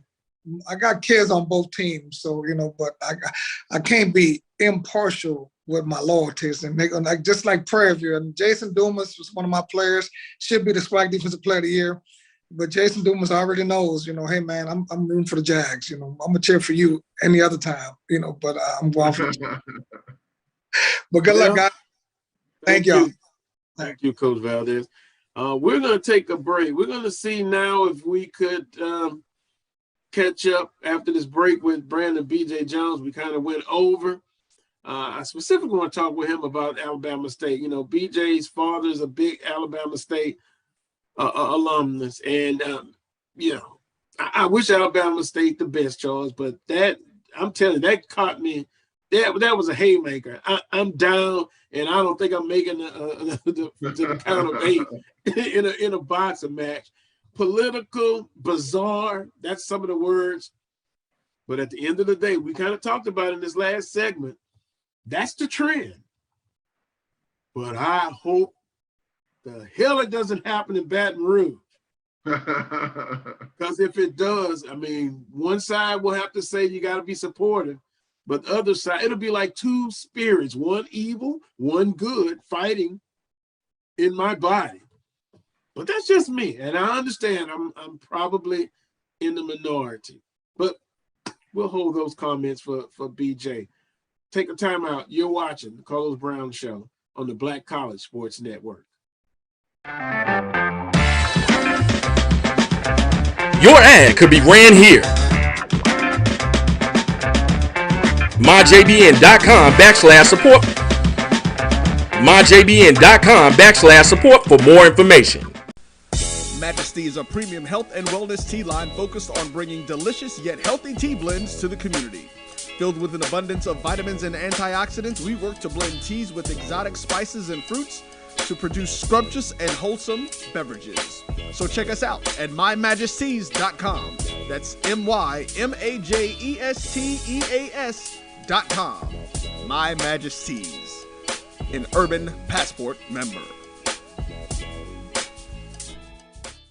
Are you hungry for authentic Caribbean food like jerk chicken, oxtail, red snapper, shrimp, tofu, and rasta pasta? Well, find your way over to Mango's Caribbean Restaurant, 180 Auburn Avenue, right next to Royal Peacock in downtown Atlanta. Them belly full, but we hungry. Mango's Caribbean Restaurant, open daily from 11 a.m. to 10 p.m. And on Friday and Saturday, we're open till 4 a.m. Come to Mango's and put some spice in your life. So we've got a good thing going. Mango's Caribbean Restaurant, 180 Auburn Avenue, right next to Royal Peacock in downtown Atlanta. For more info or directions, call 404-698-3992 or log on to mangoscaribbeanrestaurant.com. For instant coupons, text MANGOS to 313131. Tell your mama hungry, papa hungry, brother hungry. Mango's Caribbean Restaurant, authentic Caribbean cuisines.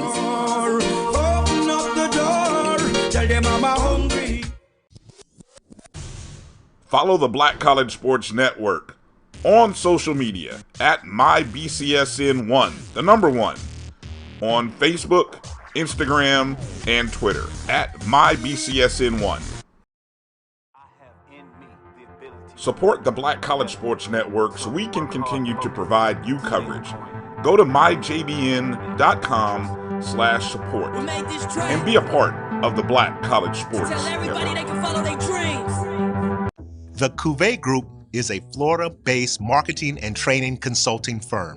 We help businesses communicate to their target audience and engage them in conversation. We also help to expand their audiences, which will ultimately result in growth for those organizations.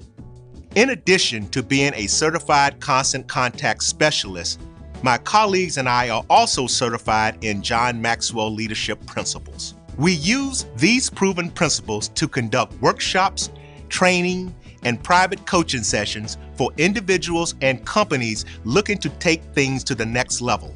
Contact us to schedule a free consultation. Issues today, don't delay, call Cuvée. This is Ryan Fulford. A.D. Drew and I are co-hosts of the BCSN Sports Wrap. We talk about all things related to HBCU athletics. From the games, teams, coaches, and fan interest stories, we cover it all. You can find our shows on Facebook at BCSN Sports Wrap, YouTube at MyJBN Online, and everywhere you listen to podcasts like Anchor, Spotify, Google, and Apple Podcasts. You can also find the show on the Jericho Broadcast Network's app. Make sure to download. We look forward to you joining the conversation and being a part of the show.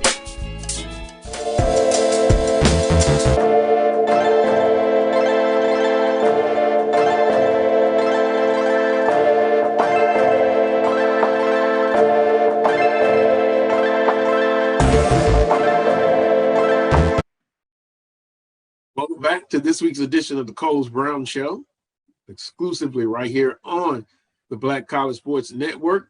We're trying to locate BJ Jones. Charles, maybe he's started departing already for the last night, but if he's able to, he's going to join us. Joined by Charles Epman here, special guest co-host, and Michael sent me a text message. He said Dion and Eddie could not get jobs at their schools as far as head coaching jobs. And you know, that's an interesting comment, because I believe I've read somewhere where, you know, or heard a conversation about, you know, of course, Florida State, they're going to say, well, Coach Sanders is talented, but he doesn't have the head coaching experience. Eddie George, no head coaching experience. Although both played in the NFL, they have football knowledge. But I think you guys were talking about it earlier, Charles, you and Coach Valdez. Well, let me just back up. Specifically to me, and you know how I've talked about the opportunity for assistant coaches, African-American coaches specifically, getting an opportunity, just an opportunity. And they've gone through the process. They've done all of the things necessary. And then the trend is now to have coaches that don't have head coaching experience. And by the way, congratulations to Coach Sanders and Jackson State. 2021 Eastern Division champs. They're going to play in the SWAC championship game against Prairie View A&M. I just will continue to always look out for those guys who just need the opportunity and they don't have the star celebrity name. And so back to the point, Florida State and Ohio State, no, they're not going to hire Eddie George and Coach Sanders, you know, because of no coaching experience. But at HBCUs, they're going to waive that, like the out-of-state fee. They're going to waive that and allow that to happen. And hey, that may work for some, but it may not work for all. And to the point, you mentioned Jackson State, you thought it would be next year that they will enjoy the fruits of that decision. It came early. And by the way, turning that roster over, what, 40-something players? Hey, at the end of the day, it's about winning championships, putting players in a position to get their degrees, and being successful from point A to point E. And with that being said, God bless them. But just my humble opinion, I hope it does not happen at Southern University. I am more so with giving one of those assistants an opportunity and see where it goes. But anyway, that's just my spiel. Well, quickly, I mean, we've had that recently with Fred McNair. I mean, Fred McNair coached at the lower levels in Jackson. Jay Hobson brought him on as quarterback coach. He worked his way up, and now he's the head coach, and you see the fruits of that labor. So yeah, that can happen, and it has happened. But I think right now, for a historical program like Jackson State, in which they're used to winning championships or being in the conversation, they hadn't been in a decade almost. Ashley Robinson is one of those swashbuckling ADs in which he can roll the dice and go for it, and he did. So far, so good. We'll see going forward. But as we talked about in the last hour, when you're winning, it's all about the here and now. You know, it's not about next year or the year after. It's about the here and now. And Jackson State folks are enjoying that here and now. What happens next year or 2023 or whatever, we'll deal with that then. But in terms of winning, you're just dealing with it right now. And that's where it is. And I think, you know, you don't know what's going to happen, but right now you're doing well and you want to keep that going.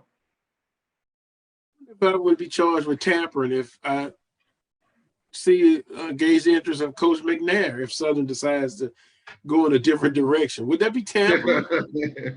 Yeah, probably. Well, probably so. Joined by BJ's getting set up right now, and specifically this Alabama falls in the category of a maybe not a top celebrity hire, but to me, bizarre, political, and I was trying to find out as much information. I was floored. I'm still on the canvas. I didn't make the 8 count. They went with Eddie Robinson Jr. Wow, I hadn't heard that name in 20 years. Outstanding player at Alabama State in the NFL. This was you think Dr. Cable will accept the interview now? I got some questions to ask. BJ, good morning. Or good afternoon. Man, good afternoon, Carlos, man. How's it going? I'm still floored. I can't tell afternoon from morning right now, but we're doing well. Alabama State, BJ, I can't do something to make me understand this. I mean, I wish I could. I mean, all of the names that were floated around, it sound like that, you know, Reggie Ruffin, Damian Craig is a name that you heard. Al Poe is a name that you heard. And this hire came completely out of left field. And talked to some of the Alabama State people close to, you know, that fan base, you know, with my dad. And a lot of people from that fan base are either scratching their heads or quite frankly, they're mad. They are PO. And you had a segmented fan base anyway. And I think that this initially, you know, within the first 24 hours, has deepened, you know, the divide. Now, no one knows what happened. Eddie Robinson never been a coach before.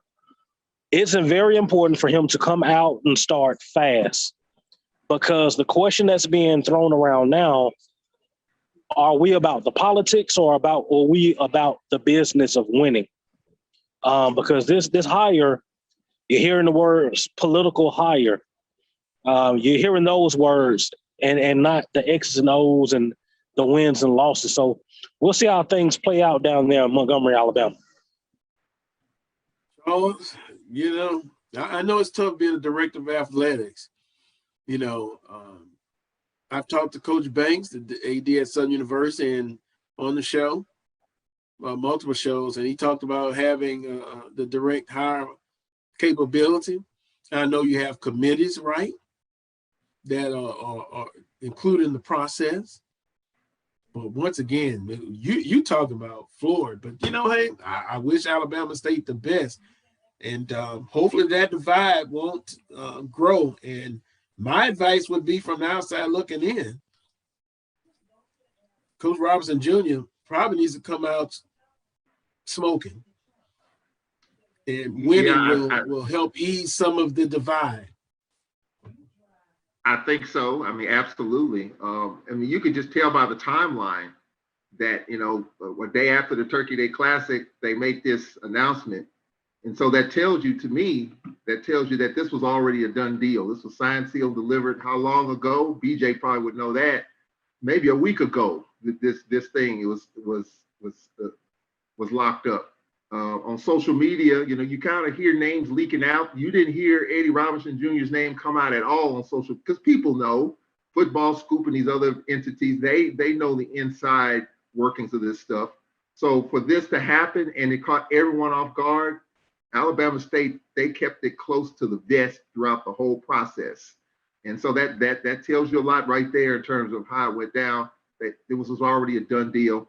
And yes, this is one of those deals in which, just like Jackson State, just like Tennessee State, Eddie Robinson III is going to have to come out and win some games, especially winning the Magic City. I think that'll quell a lot of that fan base, to me. I mean, from the outside, as you like to say, the outside looking in. But if that doesn't happen, then it's going to be some more head scratching going on. It's going to be some more frustration. And as BJ Jones said, the divide could get even greater. You got an AD and Dr. Jason Cable. I know him well from being here at Alcorn. First big splash as AD there, so you want to make a big impression. We'll see how that happens, but I wasn't expecting that, and we'll just see how it lands. BJ, I hope your father will do well after this decision, but again, it's been made and they have to live with it. And by the way, Alabama State in the 97th annual Turkey Day Classic, BJ, they were all over Tuskegee 43-9. So I want to say Alabama State, did they go undefeated, or they had one loss at home this 2021 fall season? Yeah, they went undefeated at home. Which was big. And it's ironic that you bring up my dad. He was one of those people that got frustrated when he figured out the direction that the program was going to go. So he actually missed Turkey Day Classic. First time ever missing the Turkey Day Classic. That lets you know his level of frustration.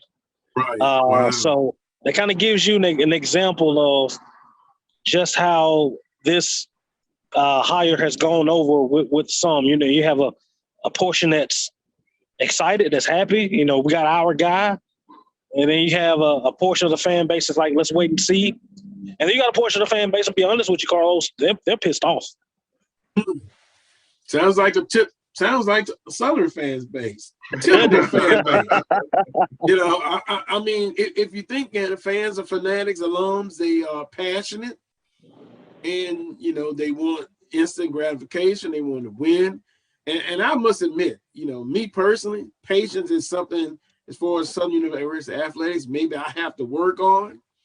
Oh, I'm gonna need a lot of medicine, because hey, I have that high expectations, but I think all fans are like that. But Alabama State over Tuskegee 43-9. They hire Eddie Robinson Jr. We talked about that. BJ, now let's move to another big ball game. Congratulations to FAMU, an at-large bid in the FCS playoffs. Their headquarters are based in Baton Rouge, Louisiana. So I'm sure the Jaguar Nation, those are left behind, are going to treat them well as they bust over to Hammond, Louisiana. Your thoughts on that ball game? I've saw Southeastern play a couple of times. Offensively, they are very scary. But FAMU's vaunted defense going to be a test today. Your original thoughts on this matchup, this FCS playoff game between FAMU and Southeastern? Southeastern reminds me a lot of Alabama A&M. They can score at any time. They're quick strike. They are explosive offensively. That quarterback, won the Peyton Award in the spring, which is the FCS version of the Heisman. Is a candidate for that award again. Offensively, man, they can do everything except one thing. They can't run the ball. Can't run the ball. Matter of fact, the quarterback is also the leading rusher. Defensively, they're also like Alabama A&M. They are bad. Matter of fact, this defense is actually ranked worse than Alabama A&M. Total defense, Southeastern's ranked 104th in total defense. They're ranked 101st in scoring defense. They give up over 34 points per game defensively. FAMU has to control the ball. Can't turn the ball over. You can't give this offense a short field. You can't give them anything. If FAMU can run the football, grind it out, and then put some pressure on that southeastern Louisiana, that offensive line. The offensive line isn't great by any stretch. They're not great. You will see a lot of quick passes. Kelly gets the ball out of his hands fairly quickly. But this game is going to be tailor-made for Isaiah Land and Marquise Bell. This FAMU defense, they talk about how great that defense is. This is the time to show up. And offensively, you can't turn the ball over. If they do that, then they got a shot to move on to the second round. In other words, it sounds like limit the possessions that Southeastern gets. And, if they can establish the run and eat up the time of possession, they have an opportunity. Charles, you want to weigh in on this FCS matchup? Yeah, I mean, I'm just excited that a SWAC team is back in the FCS playoffs. As a person that's called 2 playoff games back in the 90s, it's been a minute, 92, 94. I'm just glad that we're back in it. And what better team to be in it than Willie Simmons and Florida A&M? They're a team that grew up after that Jackson game. They just stayed with the grind. They needed Jackson State to stumble, and they did it, and they kept pressure on, forced Jackson to win some games. I think for FAMU, like BJ Jones says, I agree. You've got to grind it out.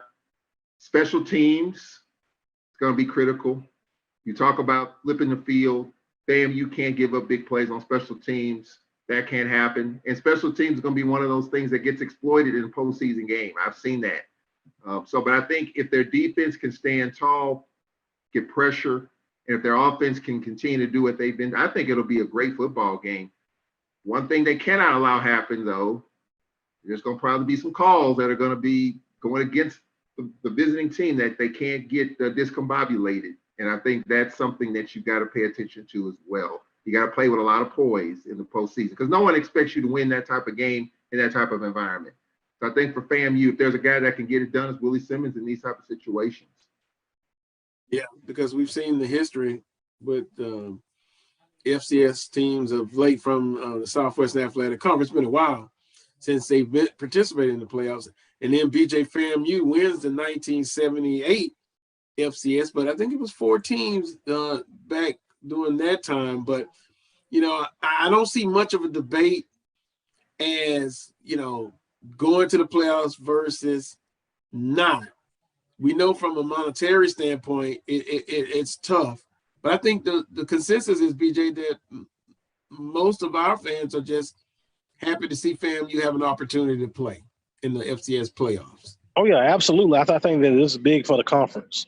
Coach Commissioner McClellan talked about, us maximizing our postseason opportunities, getting the team in the Celebration Bowl, getting the team in the FCS playoffs, scheduling so we get into the playoffs. And it was just great that it happened this year. And I think it bodes well for the conference, for FAMU to get a win today. I think, even if FAMU loses, if they lose competitively, I think that leaves the door open for this, for more SWAC teams to have this opportunity. If they get blown off the field, you're going to get a lot of I told you so's from across the country, and it's going to make it that much more harder for not only our teams to get into the FCS playoffs, but to get ranked in the various different polls. because you often hear about the strength of schedule when it comes down to Southwestern Athletic Conference. We can change everything. So I've been telling people all week, it's not just FAMU in the playoffs. This is the conference in the playoffs. And I think as conference mates, we got all be 100% behind FAMU. Can we see more of these type of games? And me and Charles have talked about it, and BJ, during the regular season. Some institutions are playing, the Southland, albeit now it's going to be a new Southland, but will we see more of those games in the regular season? I would certainly hope so. Not to jump in front of you there, Charles, but I would certainly hope so. I think that these games bode well, for not only our conference, but our brand. And we're able to go out, we're able to compete and win these ball games in the regular season. Then it throws out the mantra, it throws out the narrative that the conference is weak, because we would have beaten these teams on the field. And the only way that you do that, the only way that you change the narrative, you change that mantra, you change that perception, is to go out and win ball games. Well, Carlos, I'll say this, and I think a lot of some fans may not know this. We are an FCS conference. We are a member of the football championship subdivision.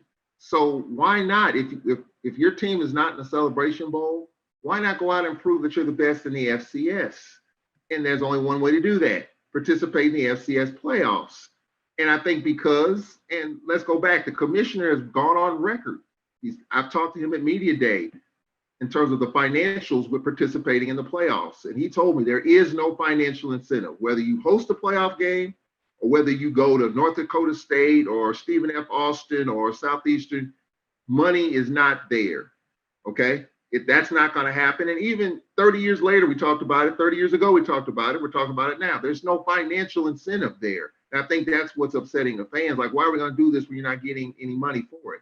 But again, it's to be the best in your division, which is the FCS. And that's where we are.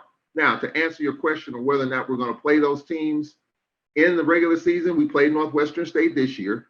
My guess is probably not, because it's not like you're playing up and getting $300,000 or $400,000. What you do in the FCS with these teams is you play home and home, or maybe a 2-for-1, a rare deal. We did a 3-for-1, I think, one year back in the day with Sam Houston, which you get a guarantee, but you go to their place 2 times and they come to your place once. ADs probably don't want that, but the more traditional deal these days is home and home. You go to McNeese, they come to you, your guarantee is packing out your stadium. That's your guarantee. And until we do that, then the financial incentive is not going to be there. And that's why I think we're not playing those teams, because there's no financial incentive. Unfortunately, our fans don't show up for those type of games because they're not rivalry games, although Southern and Southeastern would be great. I'd love to see that matchup. Probably won't happen. But, I just think that it's not going to happen because financially it's not viable for either side. Interesting. FAMU and Southeastern. I think they kick off about 6 p.m. Strawberry Stadium in Hammond, Louisiana. By the way, guys, I don't know in the listening audience, but the first, are you a fan of In the Heat of the Night? If you are, BJ, the first 2 seasons were filmed in Hammond, Louisiana. Interesting tidbit. Mississippi Valley State at Prairie View A&M. Prairie View A&M would like to go out on the regular season on a winning note. Last week, boy, was that painful to watch against Texas A&M. But guys, your predictions: Valley and Prairie View. Does Prairie View end the regular season on the win, BJ? You would certainly hope so. You would certainly hope so. You want Prairie View coming into that championship game next week firing on all cylinders. If this game was in Mississippi Valley, I'd be more concerned than I am. We know the way that Mississippi Valley competes at home and the headaches that they've given teams at home. But I like Prairie View in this one. I think Prairie View has to get back to playing their best ball. Prairie View hadn't played a complete football game since that Southern game, and that was back in mid-October. You really got to be hitting your stride right now going into the championship game next week against Jackson. So I like Prairie View, and hopefully it's a convincing win. Interesting. Charles, I know who I think you're going to pick. I am going to pick Prairie View, but I knew a but was coming, BJ. Yeah, if you're Coach Dooley, well, first of all, I think the seniors want to go out. It's their last home football game, so you want to see them go out on a winning note. But you got a championship game next week. Jackson's sitting at home right now, and so if you're Coach Dooley, how do you play it? Just like the Texas A&M game, how do you play that knowing that Valley game could have been for the West, but then didn't turn out that way? If you're Dooley, do you play your starters a half, maybe 3/4, keep the rhythm going? Do you rest them? I think that's gonna determine a lot, because you're gonna need everybody you're gonna need against Jackson State next week. I think Prairie View's the better team, and congratulations, Coach Dancy at Valley, getting a new deal. He deserves it. Building that program, I don't think it was any question to me, but I'm not an administrator at Valley, but I think Dancy deserves a new deal, more time to build that program. I think Valley will play Prairie View tough. I think they're going to go out with a lot of pride, but I think Prairie View's the better team at this point. Too much offense, too much pass. I think their defense is better. I got Prairie View. My advice for Prairie View is to start fast, and if they have a lead, a very big lead at halftime, if that's possible, then you can kind of start, resting some starters. But you got to win the game. It's like you got to win. So I like Prairie View in the ball game as well. BJ, appreciate your time. Last but not least, the Bayou Classic. Give us a prediction. Hey, man, out here at the Bayou Classic right now, man, it is a good feeling to be back.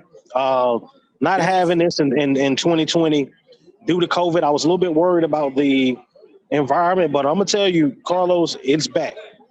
It's the buzz is here. The city is full. It's blue and gold, black and gold all across the city. Nice to see things back to the way that they should be, at least off the football field as far as this ball game is concerned. I like Southern. I think Southern takes care of business. I think Southern ends it on a positive note. This has not been a great season by either team, but I think Southern makes it a little bit sweeter today and wins that 4th in a row over Grambling. Sorry about that, Charles.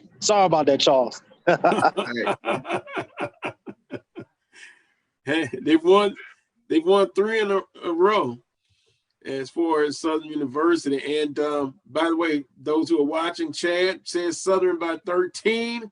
Charles says Jags by 24. That's Charles A. And Johnny says Jags by 17. It is great to be back in the city, and the economic impact. People have been cooped up, albeit now another variant is supposedly, well, not supposedly, is out there. And it's just, the times we live in, this pandemic, I think both fan bases are ready to enjoy themselves, and they've spent some money this weekend, Charles. So hey, the economic impact is always great with the Bayou Classic. BJ, appreciate the time. Be safe, don't party too much, and we'll talk with you next week, my man. All right, thank you, Carlos, man. Thank you for having me. And I tell you what, we lose this one, you ain't got to worry about no partying from me, man. I'm gonna tuck my tail and then lay it down. But if we win, man, all bets are off. I'm gonna tell you that one. I heard that. And then Monday or Tuesday, we should be hearing something. Coach Banks always meets with Coach Rollins. Coach Rollins in the article in the Advocate says he wouldn't change anything what he's done this past season. Yep. Wow. I think I would have worded that a little bit different. Here's me. I'm Coach Carlos Brown, Jaguars. Well, it's not the season that we wanted. We've played some close games. We fell short. But I'm the man in charge. I'm the CEO. And if given another opportunity, I've got to do better. We can always hindsight 2020. You can always go back, Charles, and BJ, and look at coulda, shoulda, woulda, could have done something. I'm taking the opportunity to say, look, give it another chance. It's going to be better. Did I make some mistakes? Was it a learning curve? Yes. It's different being the CEO than a defensive coordinator. Hey, that's just the angle I would have gone with. But BJ, we'll see you next week, my friend. All right. Thank you, man. See you next week. All right, Charles, as we wrap up this week's edition of the Carlos Brown Show. How about a prediction for the Bayou? Well, I think I did it in the first hour. Or was it the second hour? I had Southern 35-24, but I'm still just worried to death about this ball game. Yeah. But that's my prediction. My prediction is Southern University. And you know why? Because their backs are against the wall again. Their butts have been kicked after just so many slow starts and slow games against Alcorn. They were against the wall. They showed up, against FAMU. They've cussed out, talked about Jackson State game, same thing. And no one's giving Southern a chance. But I think the veteran quarterback play in McDaniel and Skelton, I think that'll be key. You got the young quarterback there in Bowden, young offense, not in the bright lights of the Bayou Classic. I have Southern University winning the game, and I think the administration is going to have to make a decision on Coach Rollins. Now, it may already have been made. We don't know that. We don't know that. But I tell you what, if Southern wins that game, prediction is they already know what direction they're going in. Well, maybe so. I agree. But I tell you what, Coach Rollins' team beat Alcorn. You beat Grambling. I don't know. Decision may already be made, but I tell you what, it's going to cause a lot of conversation. If they go out on the Bayou Classic, and just like Coach Valdez said, are you ready to turn it over? Because if you don't bring Rollins back, you're gonna a whole new coaching staff, players are gonna may not be there. You got to be prepared for that. So do you? And knowing Coach Banks and the decisions he's made with interims and short-term coaches, he typically goes another way. And that even goes back to his first basketball hire. His assistant was interim coach, and what happened? They brought in Sean Woods. So if you just look at a pattern, the pattern tells you that probably they're going another way. But I tell you what, if Southern, beating Alcorn and you win the Bayou Classic, that gives you something to think about, even though we think the decision has been already made. It does give you something to think about if Southern wins this game. Now, if they lose this game, you get it. But if they win this game, it's going to be something to talk about.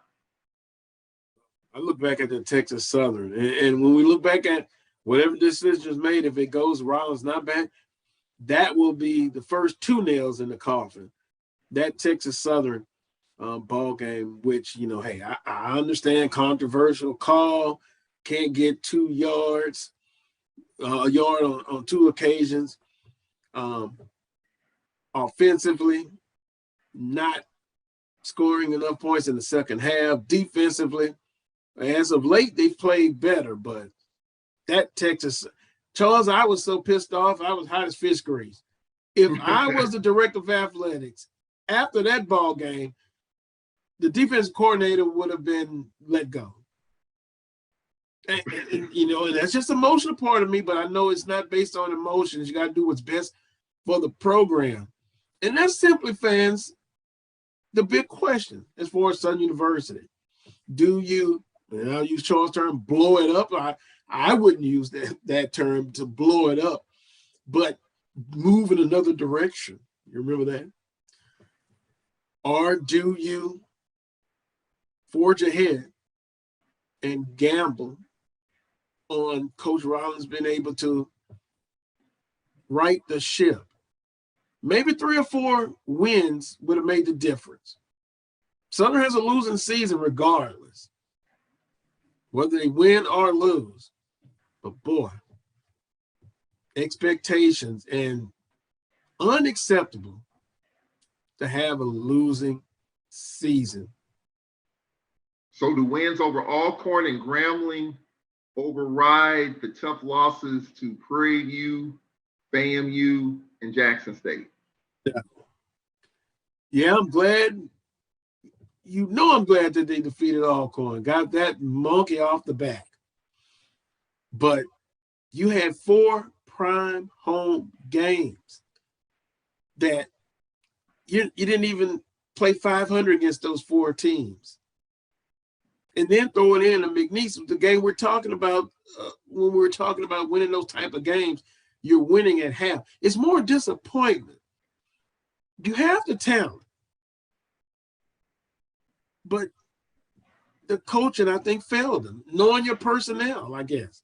That's important. But to answer your question, no, Charles, just in my opinion.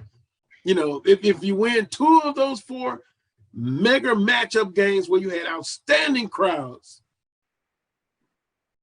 didn't get it done. Life is tough. Being a director of athletics is tough. I just don't think it was enough done. But that's just my opinion.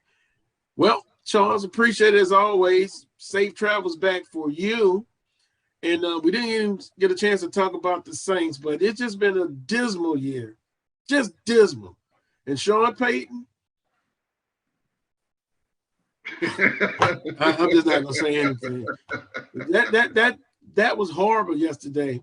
It made me eat extra food, and I was almost tempted to have an adult beverage or 2. It was just that bad. Impotent. That's what that offense was, and it's hard. Yeah. Just been a bad year. Just across the board. Bring on basketball, Charles. I have to agree with you, Carlos. You know, my good friends are Cowboy fans and Saints fans, and they both had a miserable Thanksgiving. That Cowboy game was ridiculous, and I have to say, Sean Payton, you got to get a quarterback. You know, the days of Drew Brees is not walking back through that door, buddy. You know, Jameis Winston, you hate that he got hurt. They were trending in the right direction. You just signed Taysom Hill a whole bunch of money. So is he your guy? Is he your guy? That's going to be an interesting question. I don't think so. I think they need to go out and get a quarterback. They need to draft a quarterback and build this thing from the ground up, like what we've been talking about all show. You got to get a quarterback, got to get a young quarterback. You got the right system in place. You got Kamara, you got Michael Thomas, you got the guy, you got the pieces there. You got to get a quarterback. If it's Jameis, fine. If it's not, go out and get a youngster and build it that way. Charles, my problem, and I promise we're going to close. Simmons is throwing all over. The play calling is totally free. But with Winston, it was like, well, we're so worried about him throwing an interception. I think he was so can you believe I'm saying Sean Payton is conservative when he had Winston at quarterback and they relied on the defense? You know, you're professionals, but if I'm the defensive players, it could be a Donnybrook in the locker room. The defense is just getting tired because the offense is so, well, I can't use that word again, stagnant. They're just not good. And it, you know what? Bring on next season. Maybe the people of influence in the Saints organization, I guess they'll try to bring in a quarterback maybe through a trade, or I just know. It's just disgusting, just frustrating. Well, I'll say this. I'm frustrated too as a Rams fan. Now, Brian Fulford, our producer, is a Colts fan, you know, and we got Matthew Stafford. And I said at the beginning of the season, Matthew Stafford, Jared Goff, I'll take Jared Goff. Matthew Stafford started out great, but these last 2 games have been awful. They got Green Bay tomorrow. Big time, prime time game, maybe for playoff positioning. Rams don't win that game. I'm starting to question this Jared Goff, Matthew Stafford deal. The Colts are looking really good right now with Carson Wentz. But my Rams, I'm getting back in time to watch that game, and I might be doing some cussing at the TV and the coaching staff if they don't win that game in Green Bay tomorrow. I might be in the same boat as you, Carlos, come tomorrow about 7 o'clock. The Rams don't have the problems. Well, not yet. My friend, I'm sorry, but I understand. That's that passion. Yes. That's expectations. Yes. I understand it. Want to thank all of our guests, Charles Edmond, Ossie Clark of the Grambling State Radio Network, Brandon B.J. Jones, and Coach Robert Valdez, producer Brian Fulford. I know Brian is excited for his family Rattlers. Can they pull off the upset in Hammond, Louisiana? My heart says Yes, but my head says Southeastern is going to just be a little bit too much for them offensively. But hey, I've been wrong with my opinions and my predictions before. Not as bad as Charles. I take a little shot at Charles, but I want to thank Brian Full for producing today's show. Until next Saturday at 11 a.m. Central Standard Time for another edition of the Coles Brown Show. Watch exclusively right here on the Black College Sports Network. I'm going to use the Soul Train words. I wish you love, peace, and soul.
Support the Black College Sports Network so we can continue to provide you coverage. Go to myjbn.com/support and be a part of the Black College Sports Network. They can follow their dreams.